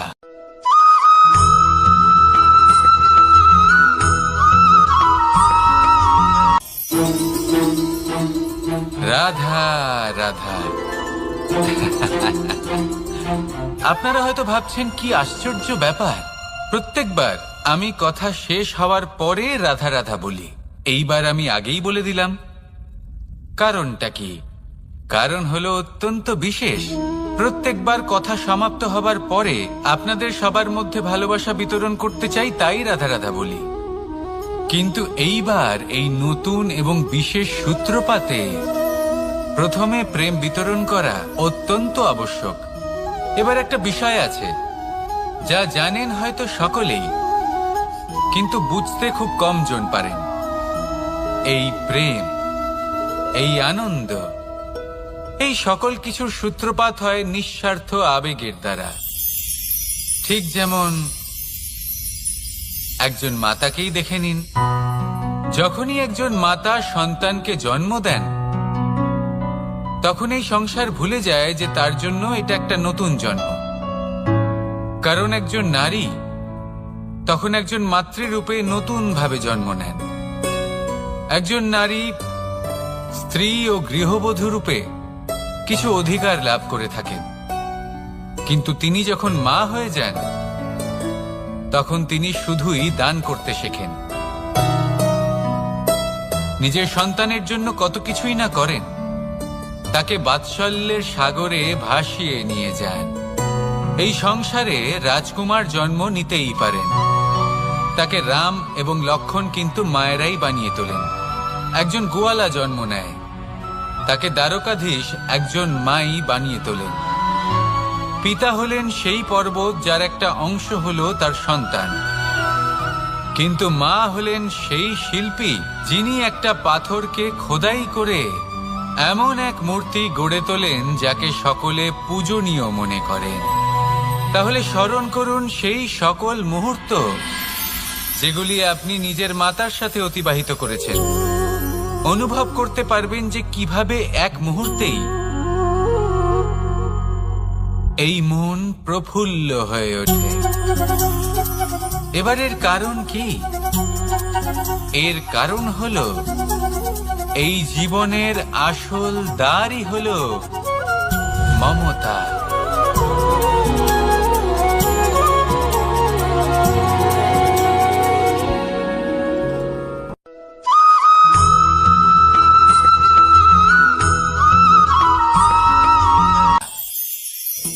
আমি রাধাকে ভালোবাসি, আর এই কথাটা সমগ্র সংসার জানে। আর সময় অন্তরে লীলার দ্বারা, বিভিন্ন ঘটনা দ্বারা, কর্মের দ্বারা আমি নিজের এই ভালোবাসা রাধার সামনে প্রকাশ করি। এবার আপনি বলবেন, এসবের কি প্রয়োজন? রাধা কি এই কথা জানে না যে কৃষ্ণ তাকে কতটা ভালোবাসে? অবশ্যই জানে, কিন্তু এই যে ভালোবাসা, তা মনে রেখে দেওয়ার জন্য নয়, তা প্রকাশ করার জন্য। আর বারংবার এই ভালোবাসাকে প্রকাশ করা উচিত, উচিত সময় এবং উচিত সুযোগ দেখে। কিরকম? এবার যদি আপনি প্রেমীর সাথে কোনো উৎসবে থাকেন, তাহলে তার সাথে নৃত্য সঙ্গীত করুন। যদি ভিড়ের মাঝে থাকেন, তখন প্রেমীকে সম্মান করুন, একান্তে প্রসাধন করুন। দুঃখের সময় তার হাত ধরে থাকুন, সুখের সময় আলিঙ্গন করে রাখুন। এই প্রেম যত প্রকাশ করবেন, ততই এই প্রেমের বৃদ্ধি হবে। এই প্রেম আরো বেশি গভীর হবে, অটুট হবে। তাই এই প্রেমকে মনে নয়, আপনার জীবনে স্থান দিন। মন খুলে প্রকাশ করুন, আর আমার সাথে ভালোবেসে বলুন, রাধা রাধা।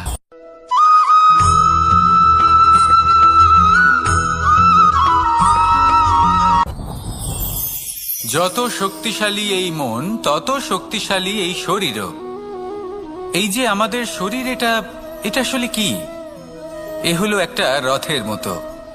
আর একটা রথ ততক্ষণ চলতে পারবে না যতক্ষণ না তাকে কোনো সারথি চালাবে। এই মন হলো শরীরের সারথি। এবার ভাবুন, যদি এই সারথি শক্তিহীন হয়, দুর্বল হয়, তাহলে এই রথের কি হবে? এটা উচিত পথে চলতে পারবে না, উচিত গতিতে চলতে পারবে না, মন মতো স্থানে এটা পৌঁছতেও পারবে না। সেই জন্য মনের শক্তি অত্যন্ত প্রয়োজনীয়। এবার মনের শক্তি আমরা কোথা থেকে লাভ করি? দৃঢ়তার শক্তি থেকে। এবার এই শক্তি আমরা কিভাবে বাড়াতে পারি? আমরা প্রতিদিন কিছু নতুন স্থির করি, কিছু ছোট, কিছু বড়। আর যেই আমরা নতুন কিছু পূর্ণ করি, আমাদের মনের শক্তি বেড়ে যায়। আর যদি পূর্ণ না করতে পারি, মনের শক্তি কমে যায়।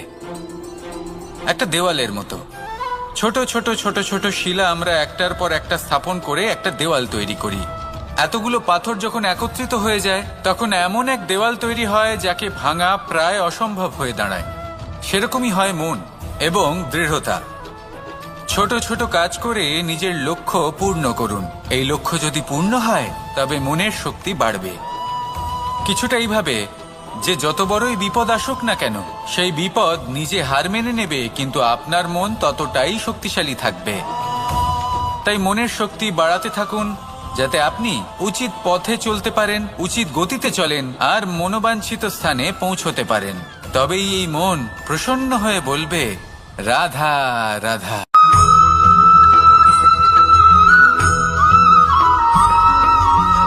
কিছু মানুষ বলেন যে নিরন্তর কাজ করলে, পুরুষার্থ পালন করলে এই জীবন বদলে ফেলা সম্ভব। আজ আমি আপনাকে বোঝাবো যে এক মুহূর্ত, সময় আর সিদ্ধান্ত কতটা গুরুত্বপূর্ণ হয়। এক মুহূর্তই যথেষ্ট। একটা মুহূর্ত এত শক্তিশালী হতে পারে যে তা আপনার সমগ্র জীবন পাল্টে দিতে পারে। এমন এক সময় ছিল শ্রীরামের কাছে, যখন ওনাকে সিদ্ধান্ত নিতে হয় যে উনি নিজের পিতার আদেশ পালন করতে বনবাসে যাবেন নাকি যাবেন না। উনি সেই আদেশ পালন করেছিলেন। তারপর সময় অনুসারে উপযুক্ত সিদ্ধান্ত নিলেন। আর আজ সকলের মনে বসবাস করেন শ্রীরাম। আর অন্যদিকে আছে রাবণ। ওনার কাছে একটা সময় ছিল, একটা সুযোগ ছিল নিজের প্রারব্ধকে শুভ করে তোলার। উনি ভুল করলেন আর মৃত্যু লাভ করলেন।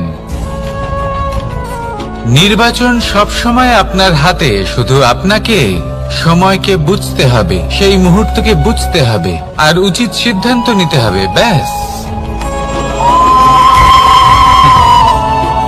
বুঝতে শিখুন এই সময়ের দাবি কি, বুঝতে শিখুন এই সময়ের ইচ্ছে কি, আর উচিত সিদ্ধান্ত নিন। আর আমার সাথে ভালোবেসে বলুন, রাধা রাধা। জ্ঞান এবং অহংকার, এই দুইয়ের মধ্যে সম্পর্ক কোথায়? সম্পর্ক ঠিক সেরকম যেরকম হাত এবং কাঁকনের, যেমন চোখ এবং দৃষ্টির সম্পর্ক। এবার আপনি বলবেন, এ আমি কি বলছি? জ্ঞান এবং অহংকারের এমন সম্পর্ক কি করে হতে পারে? দেখুন, যে ব্যক্তি জ্ঞানী, যার কাছে জ্ঞান রয়েছে এবং তিনি জানেন যে তার কাছে জ্ঞান রয়েছে, তার মধ্যে নিজে থেকেই অহংবোধ জাগ্রত হয়। খুব কম সংখ্যক এমন জ্ঞানী ব্যক্তি আছেন যারা নিজেদের অহংকারের বিষয়ে আঁচ করতে পারেন। প্রকৃত জ্ঞানী হলেন তিনি, যিনি নিজের জ্ঞানের সদ্ব্যবহার করে অহংকারকে দূর করেন। উচিত সময়ে বুঝে যান, নিজের অন্তর যাচাই করে এই বিষয়টা দেখেন যে তার অন্তরে অহংবোধ জাগ্রত হচ্ছে, এবং নিজেকে সেখানেই থামিয়ে দেন, যাতে অহংকারের পথে তিনি অগ্রসর না হয়ে যান। এই অহংকার কখন উচিত, কখন অনুচিত, কখন প্রয়োগ করা উচিত, উচিত নয়, কখন বাধা দেওয়া উচিত, এটা শেখা অত্যন্ত প্রয়োজনীয়। আর যদি এটা আপনি শিখতে পারেন, তাহলে আপনি একজন জ্ঞানীও হয়ে উঠবেন এবং সুখীও থাকবেন। তাই মনে রাখবেন, এই জ্ঞান নিয়ে কখনোই অহংকার করবেন না, বরং সবসময় নিজের অহংবোধের বিষয়ে প্রকৃত ধারণা রাখবেন। আসুন আমার সাথে ভালোবেসে বলুন, রাধা রাধা। আমাদের জীবনে 7 ধরনের সুখ আছে, আর সেগুলো লাভ করার জন্য আমরা অত্যন্ত প্রচেষ্টা করি। কিন্তু কোনো প্রচেষ্টা করার পূর্বে তা কিভাবে করব সেটা বোঝা খুব প্রয়োজন, আর সেখানেই আমরা ভুল করে থাকি। যে কাজটা আমাদের পরে করা উচিত, সেটাই আমরা আগে করে বসি। আপনাকে স্পষ্ট করে বোঝাই, প্রত্যেক সুখের সাথে 2টি ক্রিয়া জড়িত থাকে। এবার যখন আমরা ধনের কথা বলি, তখনও 2টি ক্রিয়া জুড়ে থাকে। প্রথম ক্রিয়া হলো ধন অর্জন করা, দ্বিতীয় ক্রিয়া হলো ধনের ব্যবহার করা। আর জীবনে ধনের ব্যবহার করার পূর্বে ধন কিভাবে অর্জন করতে হয় তা শেখা অত্যন্ত প্রয়োজনীয়। আমরা মন্দিরে যাই, ভগবানের আরাধনা করি, তার জন্য পুজো করি, ওনাকে প্রসন্ন করতে চাই, কিন্তু তার আগে ভগবানের ওপর আস্থা রাখা প্রয়োজনীয়। যদি আপনার অটল বিশ্বাস থাকে, তবেই আপনি প্রকৃত ভক্ত হয়ে উঠতে পারবেন। এবার যদি আপনি বক্তা হয়ে থাকেন, শ্রেষ্ঠ বক্তা হতে চান, এই সংসারের সামনে নিজের বক্তব্য রাখতে চান, তাহলে কথা বলার পূর্বে কথা শুনতে শিখুন। তবেই আপনি একজন শ্রেষ্ঠ বক্তা হয়ে উঠতে পারবেন। জীবনে সম্পর্ক স্থাপন করার আগে সম্পর্ক বজায় রাখতে শিখুন, তবেই আপনি একজন প্রকৃত সাথী হয়ে উঠবেন। জীবনে পরাজয় মানার পূর্বে বিজয়ী হওয়ার চেষ্টা কিভাবে করতে হয় সেটা শিখুন, তবেই আপনি একজন নিপুণ ব্যক্তি হয়ে উঠবেন।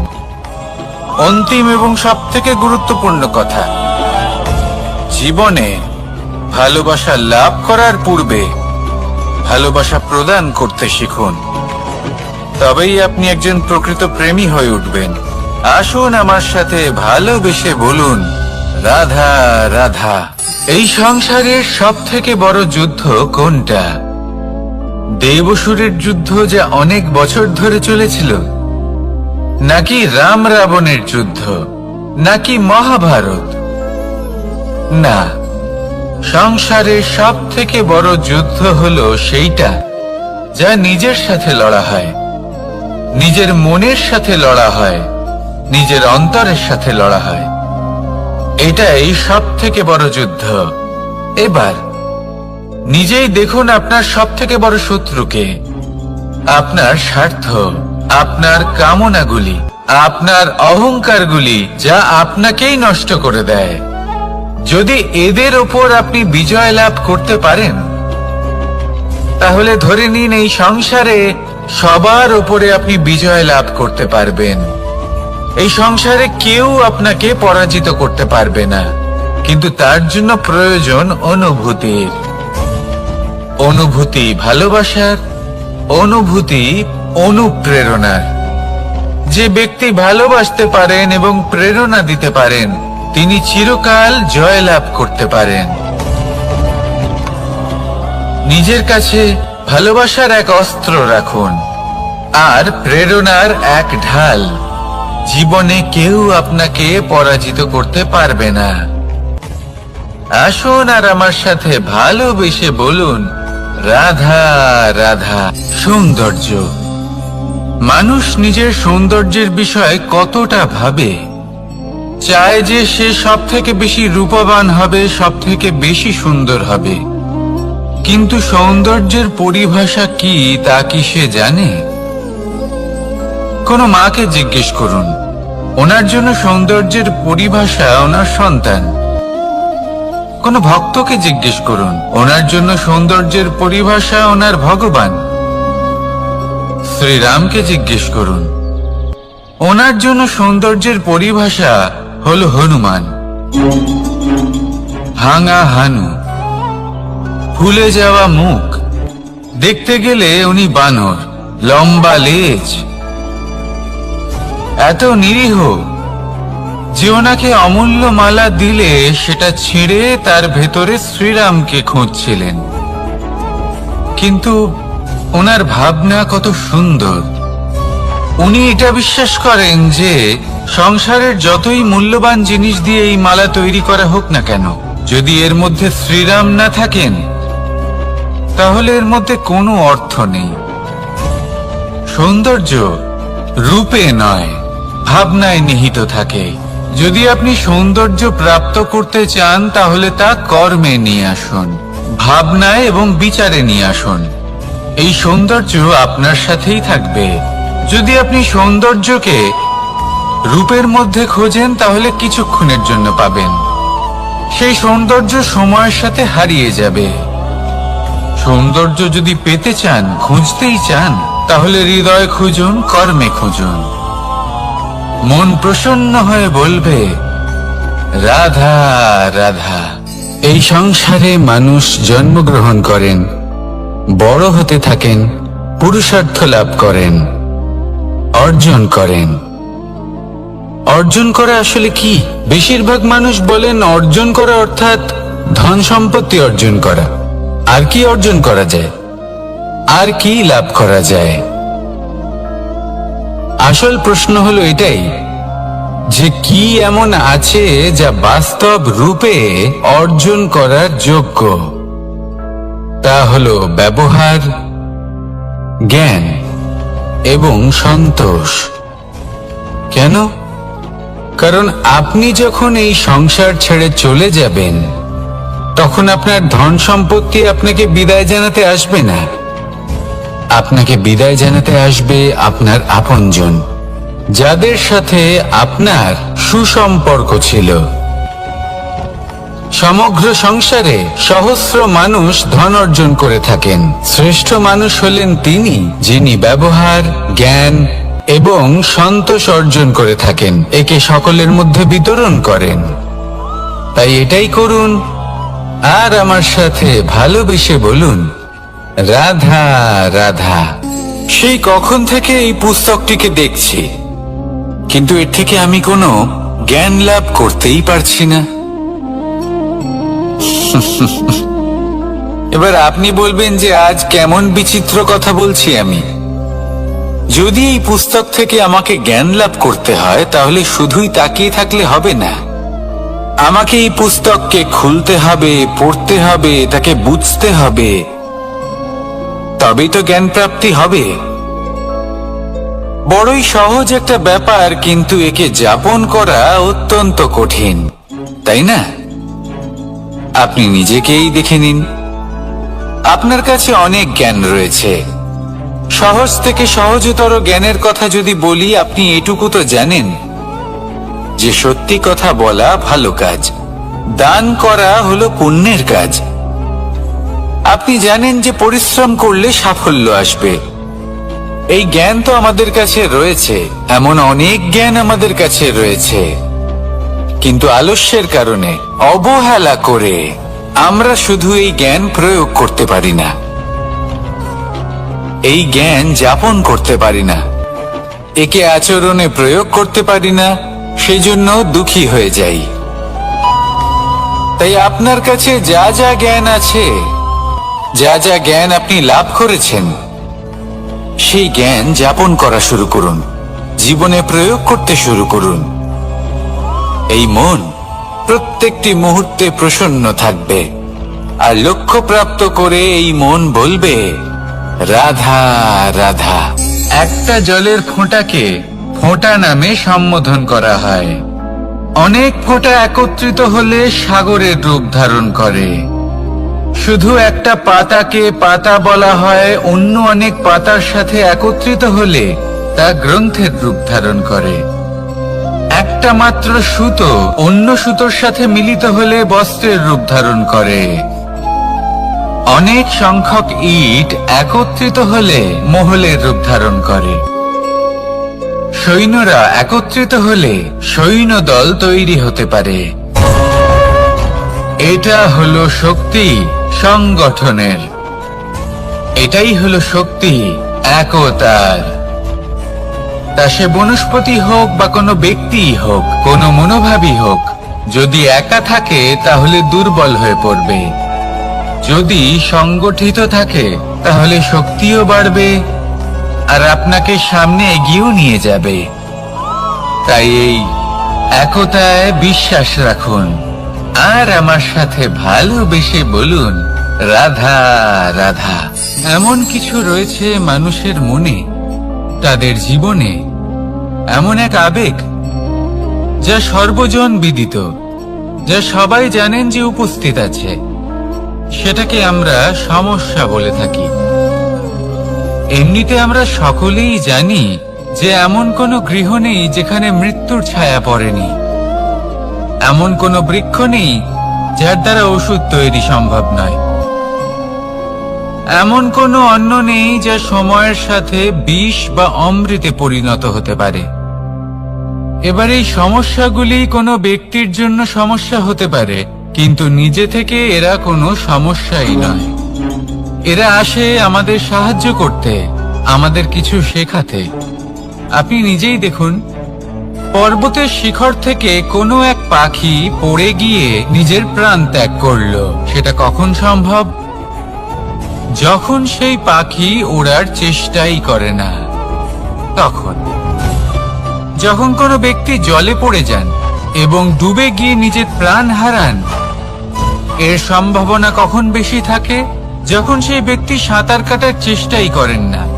তখন এই সমস্যা প্রত্যেকের জীবনে থাকবেই, কিন্তু এটা মনে রাখা প্রয়োজনীয় যে কোনো সমস্যা পরিস্থিতির কারণে সমস্যা হয়ে ওঠে না। এই পরিস্থিতি যখন আমাদের সামনে আসে, আমাদের তা কঠিন মনে হয়, আমরা নতমস্তক হয়ে পড়ি, ভয়ভীত হয়ে পড়ি, তার সম্মুখীন হতে পারি না। তখন তা সমস্যার রূপ নেয়। দৃঢ় হয়ে দাঁড়িয়ে থাকুন সাহসের সাথে, এই পরিস্থিতিগুলির সম্মুখীন হন, দেখবেন সমস্যা কখন সাফল্যে পরিণত হবে আপনি জানতেই পারবেন না। আসুন আমার সাথে ভালোবেসে বলুন, রাধা রাধা। এই সংসারে কখনো কোনো ব্যক্তিকে তার বাইরের পোশাক দেখে বিচার করার চেষ্টা করবেন না, এটা খুব বড় ভুল করবেন। যেমন আমরা জীবনে অনেক সময় এমন করি, ধরুন কোথাও একটা গাছ দেখলাম, খুব বিশাল আকারের একটা গাছ, যেটা মাটির থেকে অনেক উঁচুতে পৌঁছে গেছে, যার বিশাল শাখা আছে। সেগুলো দেখে আমরা ভাবি যে এই গাছে হয়তো কত সুস্বাদু ফল আছে। আমরা সেই গাছের পরিচর্যা করতে থাকি, আবার অন্যদিকে হলো একটি তৃণ, যেটা মাটি থেকে কিছুটা উঁচুতে পৌঁছেছে, কিন্তু সেই তৃণর নিচে, মাটির নিচে অত্যন্ত সুস্বাদু ফল বা সবজি জন্ম নেয়, যা আমাদের স্বাস্থ্যের পক্ষে অত্যন্ত উপকারী। সেই জন্য কখনো আবরণ দেখে কাউকে বিচার করতে চেষ্টা করবেন না। তার বদলে এটা বোঝার চেষ্টা করুন যে আপনার সামনে যে ব্যক্তি আছে বা বস্তু আছে তার বিশেষত্ব কি। যদি এই বিশেষত্ব বোঝার ক্ষমতা আপনি অর্জন করেন, যদি এই শিল্প আপনি নিজের ভেতরে জাগ্রত করেন, তাহলে এই সংসারে বিশেষত্ব কি সেটা আপনি জানতে পারবেন। আর এই সমস্ত খেলা দৃষ্টি থেকে নয়, দৃষ্টিভঙ্গি থেকে জন্ম নেয়।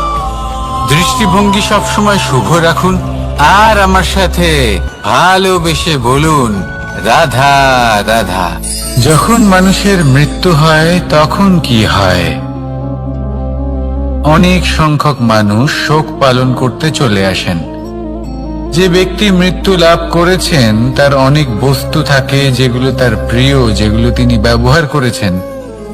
তার শয্যা, তার বস্ত্র, তার আভূষণ সবকিছু তার থেকে বিচ্ছিন্ন করা হয় এবং খালি হাতে তাকে শ্মশানের উদ্দেশ্যে রওনা করা হয়। আমি আপনাকে এই প্রশ্ন করতে চাই, আপনি এই সংসারে কি অর্জন করেছেন? ধন সম্পত্তি, বস্ত্র, আভূষণ, এই সবকিছু যে আপনি অর্জন করেছেন, আপনার মৃত্যুর পরে তা আপনার থেকে দূর হয়ে যাবে।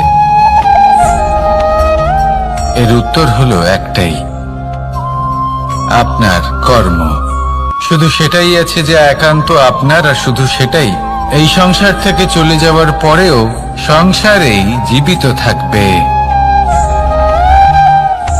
যদি আপনি দুষ্কর্ম করেন, তাহলে এই সংসার আপনাকে একটি অনুচিত উদাহরণ হিসেবে মনে রাখবে যে এই ব্যক্তি খুব পাপী ছিল, অনুচিত কর্ম করতেন। যে পথে তিনি চলেছেন সেই পথে কারোর চলা উচিত নয়। সেখানেই যদি আপনি সৎকর্ম করেন, তাহলে সংসার চিরকাল এটাই বলবে যে খুব ভালো মানুষ ছিলেন, সবাইকে ভালোবাসতেন, সবাইকে সাহায্য করতেন, আমার খুব প্রিয় মানুষ ছিলেন। এটাই হলো শ্রেষ্ঠ কর্ম। সেই জন্য জীবনে শুধুমাত্র ধন সম্পত্তি, আভূষণ এই সব অর্জন করতে গিয়ে নিজের মনোনিবেশ করবেন না।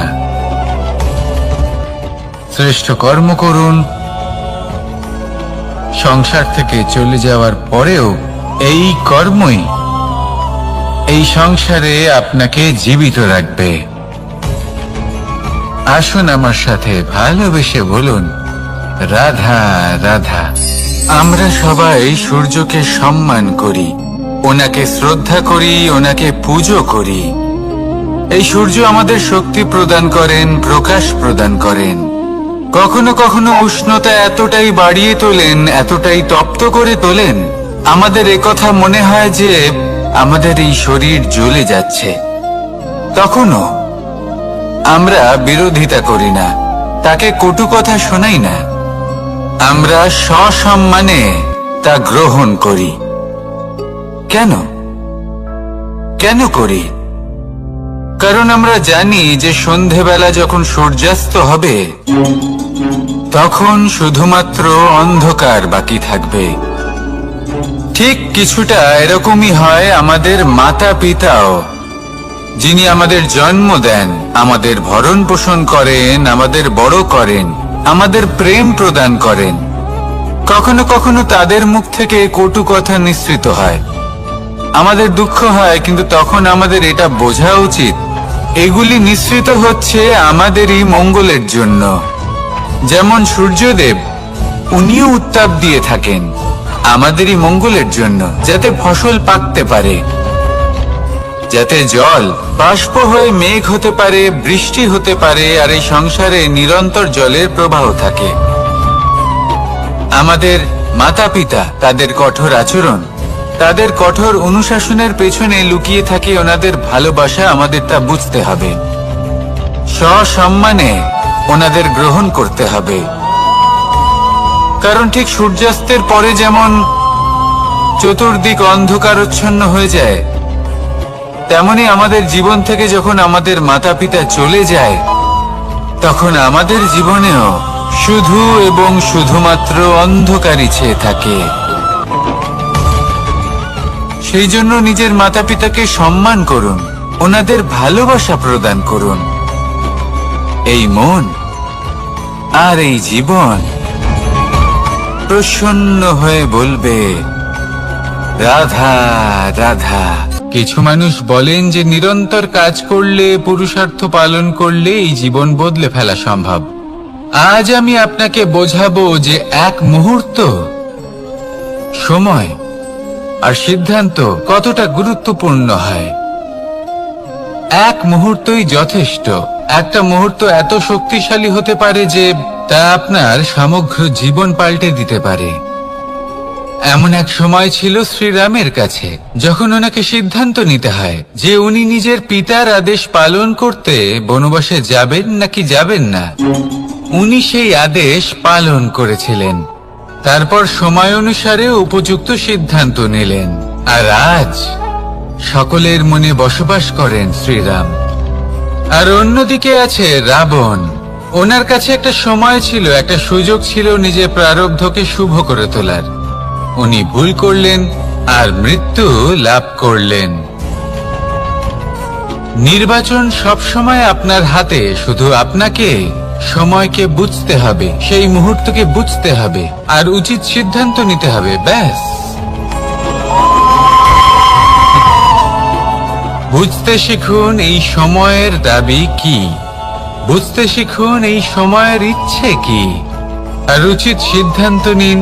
আর আমার সাথে ভালোবেসে বলুন, রাধা রাধা।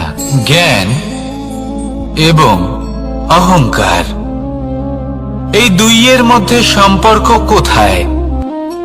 সম্পর্ক ঠিক সেরকম যেরকম হাত এবং কাঁকনের, যেমন চোখ এবং দৃষ্টির সম্পর্ক। এবার আপনি বলবেন, এ আমি কি বলছি? জ্ঞান এবং অহংকারের এমন সম্পর্ক কি করে হতে পারে?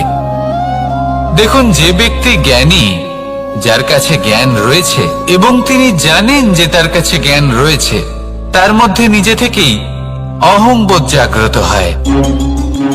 খুব কম সংখ্যক এমন জ্ঞানী ব্যক্তি আছেন যারা নিজেদের অহংকারের বিষয়ে আঁচ করতে পারেন। প্রকৃত জ্ঞানী হলেন তিনি, যিনি নিজের জ্ঞানের সদ্ব্যবহার করে অহংকারকে দূর করেন। উচিত সময়ে বুঝে যান, নিজের অন্তর যাচাই করে এই বিষয়টা দেখেন যে তার অন্তরে অহংবোধ জাগ্রত হচ্ছে এবং নিজেকে সেখানেই থামিয়ে দেন, যাতে অহংকারের পথে তিনি অগ্রসর না হয়ে যান। এই অহংকার কখন উচিত, কখন অনুচিত, কখন প্রয়োগ করা উচিত, উচিত নয়, কখন বাধা দেওয়া উচিত, এটা শেখা অত্যন্ত প্রয়োজনীয়। আর যদি এটা আপনি শিখতে পারেন, তাহলে আপনি একজন জ্ঞানীও হয়ে উঠবেন এবং সুখীও থাকবেন।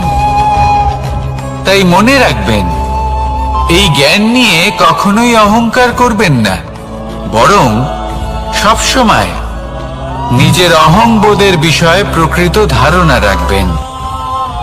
আসুন আমার সাথে ভালোবেসে বলুন, রাধা রাধা। আমাদের জীবনে 7 ধরনের সুখ আছে, আর সেগুলো লাভ করার জন্য আমরা অত্যন্ত প্রচেষ্টা করি। কিন্তু কোনো প্রচেষ্টা করার পূর্বে তা কিভাবে করব সেটা বোঝা খুব প্রয়োজন, আর সেখানেই আমরা ভুল করে থাকি। যে কাজটা আমাদের পরে করা উচিত, সেটাই আমরা আগে করে বসি। আপনাকে স্পষ্ট করে বোঝাই, প্রত্যেক সুখের সাথে 2টি ক্রিয়া জড়িত থাকে। এবার যখন আমরা ধনের কথা বলি, তখনও 2টি ক্রিয়া জুড়ে থাকে। প্রথম ক্রিয়া হলো ধন অর্জন করা, দ্বিতীয় ক্রিয়া হলো ধনের ব্যবহার করা। আর জীবনে ধনের ব্যবহার করার পূর্বে ধন কিভাবে অর্জন করতে হয় তা শেখা অত্যন্ত প্রয়োজনীয়। আমরা মন্দিরে যাই, ভগবানের আরাধনা করি, তার জন্য পুজো করি, ওনাকে প্রসন্ন করতে চাই। কিন্তু তার আগে ভগবানের ওপর আস্থা রাখা প্রয়োজনীয়। যদি আপনার অটল বিশ্বাস থাকে তবেই আপনি প্রকৃত ভক্ত হয়ে উঠতে পারবেন। এবার যদি আপনি বক্তা হয়ে থাকেন, শ্রেষ্ঠ বক্তা হতে চান, এই সংসারের সামনে নিজের বক্তব্য রাখতে চান, তাহলে কথা বলার পূর্বে কথা শুনতে শিখুন। তবেই আপনি একজন শ্রেষ্ঠ বক্তা হয়ে উঠতে পারবেন। জীবনে সম্পর্ক স্থাপন করার আগে সম্পর্ক বজায় রাখতে শিখুন। তবেই আপনি একজন প্রকৃত সাথী হয়ে উঠবেন। জীবনে পরাজয় মানার পূর্বে বিজয়ী হওয়ার চেষ্টা কিভাবে করতে হয় সেটা শিখুন। তবেই আপনি একজন নিপুণ ব্যক্তি হয়ে উঠবেন। অন্তিম এবং সবথেকে গুরুত্বপূর্ণ কথা, জীবনে ভালোবাসা লাভ করার পূর্বে ভালোবাসা প্রদান করতে শিখুন। তবেই আপনি একজন প্রকৃত প্রেমী হয়ে উঠবেন। আসুন আমার সাথে ভালোবেসে বলুন, রাধা রাধা। এই সংসারের সবথেকে বড় যুদ্ধ কোনটা? দেব-অসুরের যুদ্ধ যা অনেক বছর ধরে চলেছিল, নাকি রাম রাবণের যুদ্ধ, নাকি মহাভারত? না, সংসারের সবথেকে বড় যুদ্ধ হলো সেইটা যা নিজের সাথে লড়া হয়, নিজের মনের সাথে লড়া হয়, নিজের অন্তরের সাথে লড়া হয়। এটাই সবথেকে বড় যুদ্ধ। এবার নিজেই দেখুন আপনার সবথেকে বড় শত্রুকে। আপনার স্বার্থ, আপনার কামনাগুলি, আপনার অহংকারগুলি, যা আপনাকেই নষ্ট করে দেয়। যদি এদের ওপর আপনি বিজয় লাভ করতে পারেন, তাহলে ধরে নিন এই সংসারে সবার উপরে আপনি বিজয় লাভ করতে পারবেন। এই সংসারে কেউ আপনাকে পরাজিত করতে পারবে না। কিন্তু তার জন্য প্রয়োজন অনুভূতির। অনুভূতি ভালোবাসার, অনুভূতি অনুপ্রেরণার। যে ব্যক্তি ভালোবাসতে পারেন এবং প্রেরণা দিতে পারেন, তিনি চিরকাল জয়লাভ করতে পারেন। নিজের কাছে ভালোবাসার এক অস্ত্র রাখুন আর প্রেরণার এক ঢাল। জীবনে কেউ আপনাকে পরাজিত করতে পারবে না। আসুন আর আমার সাথে ভালোবেসে বলুন, রাধা রাধা। সৌন্দর্য। মানুষ নিজের সৌন্দর্যের বিষয়ে কতটা ভাবে, চায় যে সে সব থেকে বেশি রূপবান হবে, সব থেকে বেশি সুন্দর হবে। কিন্তু সৌন্দর্যের পরিভাষা কি তা কি সে জানে? কোনো মাকে জিজ্ঞেস করুন, ওনার জন্য সৌন্দর্যের পরিভাষা ওনার সন্তান। কোনো ভক্তকে জিজ্ঞেস করুন, ওনার জন্য সৌন্দর্যের পরিভাষা ওনার ভগবান। শ্রীরামকে জিজ্ঞেস করুন, ওনার জন্য সৌন্দর্যের পরিভাষা হলো হনুমান। ভাঙা হানু, ফুলে যাওয়া মুখ, দেখতে গেলে উনি বানর, লম্বা লেজ, এত নিরীহ যে ওনাকে অমূল্য মালা দিলে সেটা ছিঁড়ে তার ভেতরে শ্রীরামকে খুঁজছিলেন। কিন্তু ওনার ভাবনা কত সুন্দর। উনি এটা বিশ্বাস করেন যে সংসারের যতই মূল্যবান জিনিস দিয়ে এই মালা তৈরি করা হোক না কেন, যদি এর মধ্যে শ্রীরাম না থাকেন তাহলে এর মধ্যে কোনো অর্থ নেই। সৌন্দর্য রূপে নয়, ভাবনায় নিহিত থাকে। যদি আপনি সৌন্দর্য প্রাপ্ত করতে চান তাহলে তা কর্মে নিয়ে আসুন, ভাবনায় এবং বিচারে নিয়ে আসুন। এই সৌন্দর্য আপনার সাথেই থাকবে। যদি আপনি সৌন্দর্যকে রূপের মধ্যে খোঁজেন তাহলে কিছুক্ষণের জন্য পাবেন, সেই সৌন্দর্য সময়ের সাথে হারিয়ে যাবে। সৌন্দর্য যদি পেতে চান, খুঁজতেই চান, তাহলে হৃদয় খুঁজুন, কর্মে খুঁজুন। মন প্রসন্ন হয়ে বলবে, রাধা রাধা। এই সংসারে মানুষ জন্মগ্রহণ করেন, বড় হতে থাকেন, পুরুষার্থ লাভ করেন, অর্জন করেন। অর্জন করা আসলে কি? বেশিরভাগ মানুষ বলেন অর্জন করা অর্থাৎ ধন সম্পত্তি অর্জন করা। আর কি অর্জন করা যায়? আর কি লাভ করা যায়?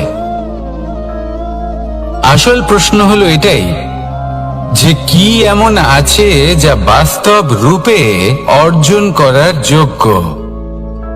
তা হলো ব্যবহার, জ্ঞান এবং সন্তোষ। কেন? কারণ আপনি যখন এই সংসার ছেড়ে চলে যাবেন, তখন আপনার ধন সম্পত্তি আপনাকে বিদায় জানাতে আসবে না। আপনাকে বিদায় জানাতে আসবে আপনার আপনজন, যাদের সাথে আপনার সুসম্পর্ক ছিল। সমগ্র সংসারে সহস্র মানুষ ধন অর্জন করে থাকেন।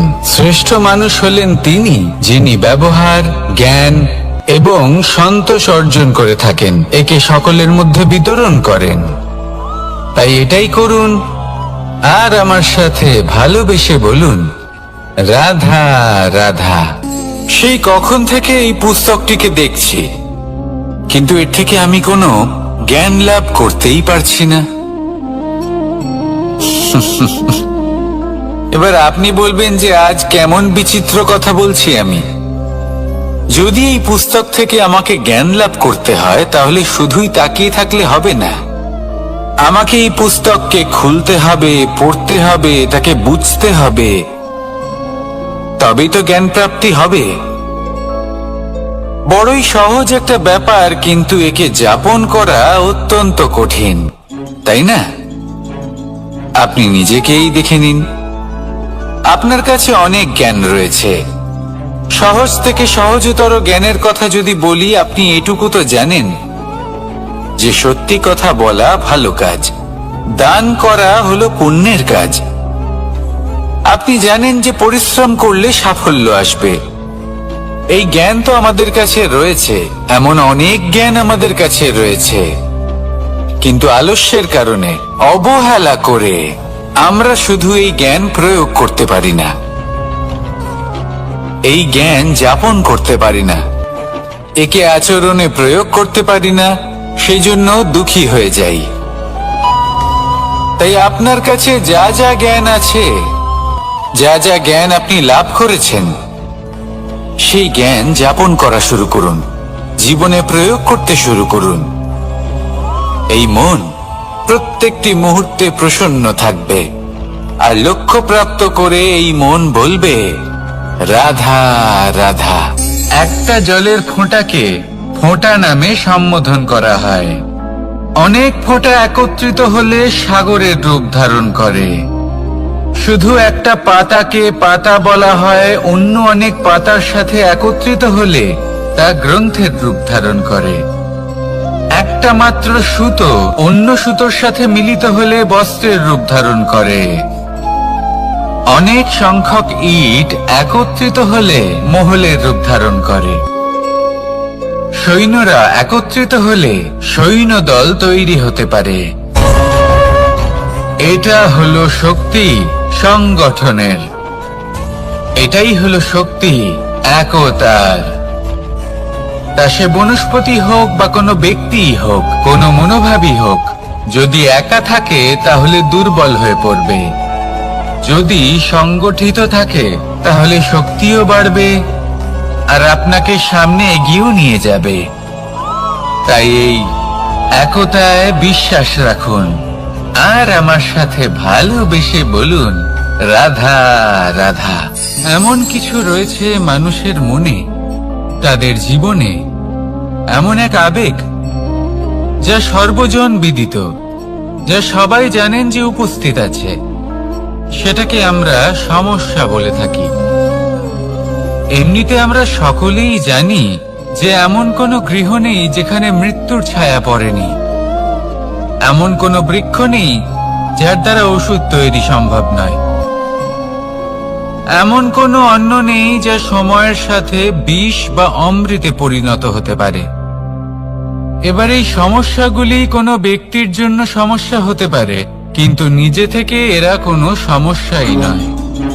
এরা আসে আমাদের সাহায্য করতে, আমাদের কিছু শেখাতে। আপনি নিজেই দেখুন, পর্বতের শিখর থেকে কোনো এক পাখি পড়ে গিয়ে নিজের প্রাণ ত্যাগ করলো। সেটা কখন সম্ভব? যখন সেই পাখি ওড়ার চেষ্টাই করে না। তখন যখন কোনো ব্যক্তি জলে পড়ে যান এবং ডুবে গিয়ে নিজের প্রাণ হারান, এর সম্ভাবনা কখন বেশি থাকে? যখন সেই ব্যক্তি সাঁতার কাটার চেষ্টাই করেন না।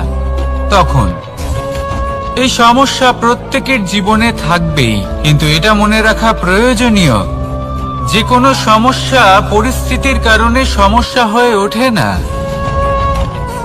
এই পরিস্থিতি যখন আমাদের সামনে আসে, আমাদের তা কঠিন মনে হয়। আমরা নতমস্তক হয়ে পড়ি, ভয়ভীত হয়ে পড়ি, তার সম্মুখীন হতে পারি না। তখন তা সমস্যার রূপ নেয়। দৃঢ় হয়ে দাঁড়িয়ে থাকুন সাহসের সাথে, এই পরিস্থিতিগুলির সম্মুখীন হন। দেখবেন সমস্যা কখন সাফল্যে পরিণত হবে আপনি জানতেই পারবেন না। আসুন আমার সাথে ভালোবেসে বলুন, রাধা রাধা। এই সংসারে কখনো কোনো ব্যক্তিকে তার বাইরের পোশাক দেখে বিচার করার চেষ্টা করবেন না। এটা খুব বড় ভুল করবেন। যেমন আমরা জীবনে অনেক সময় এমন করি।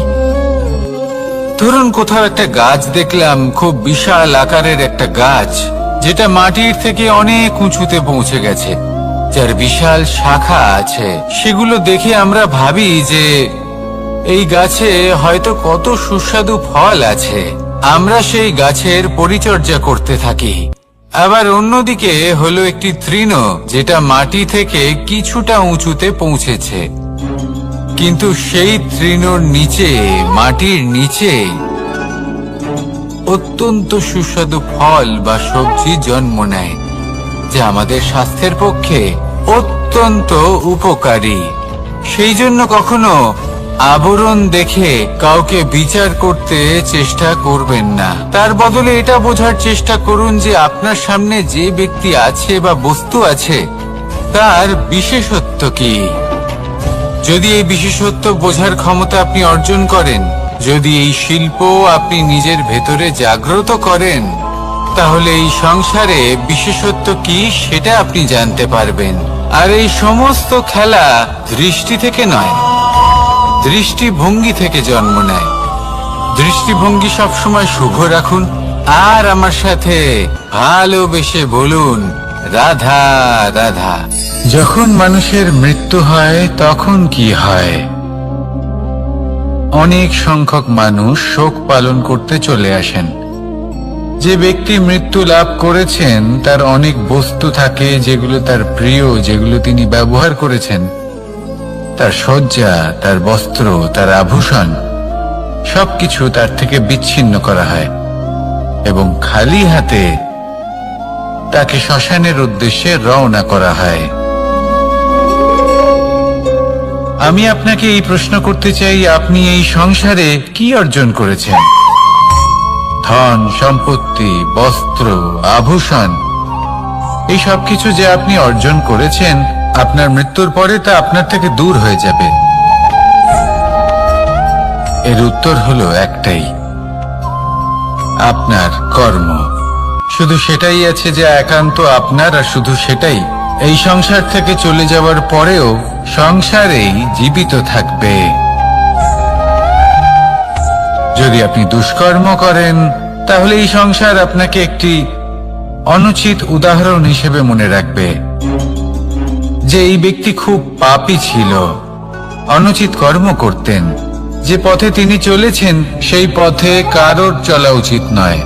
সেখানেই যদি আপনি সৎকর্ম করেন, তাহলে সংসার চিরকাল এটাই বলবে যে খুব ভালো মানুষ ছিলেন, সবাইকে ভালোবাসতেন, সবাইকে সাহায্য করতেন, আমার খুব প্রিয় মানুষ ছিলেন। এটাই হলো শ্রেষ্ঠ কর্ম। সেই জন্য জীবনে শুধুমাত্র ধন সম্পত্তি, আভূষণ এই সব অর্জন করতে গিয়ে নিজের মনোনিবেশ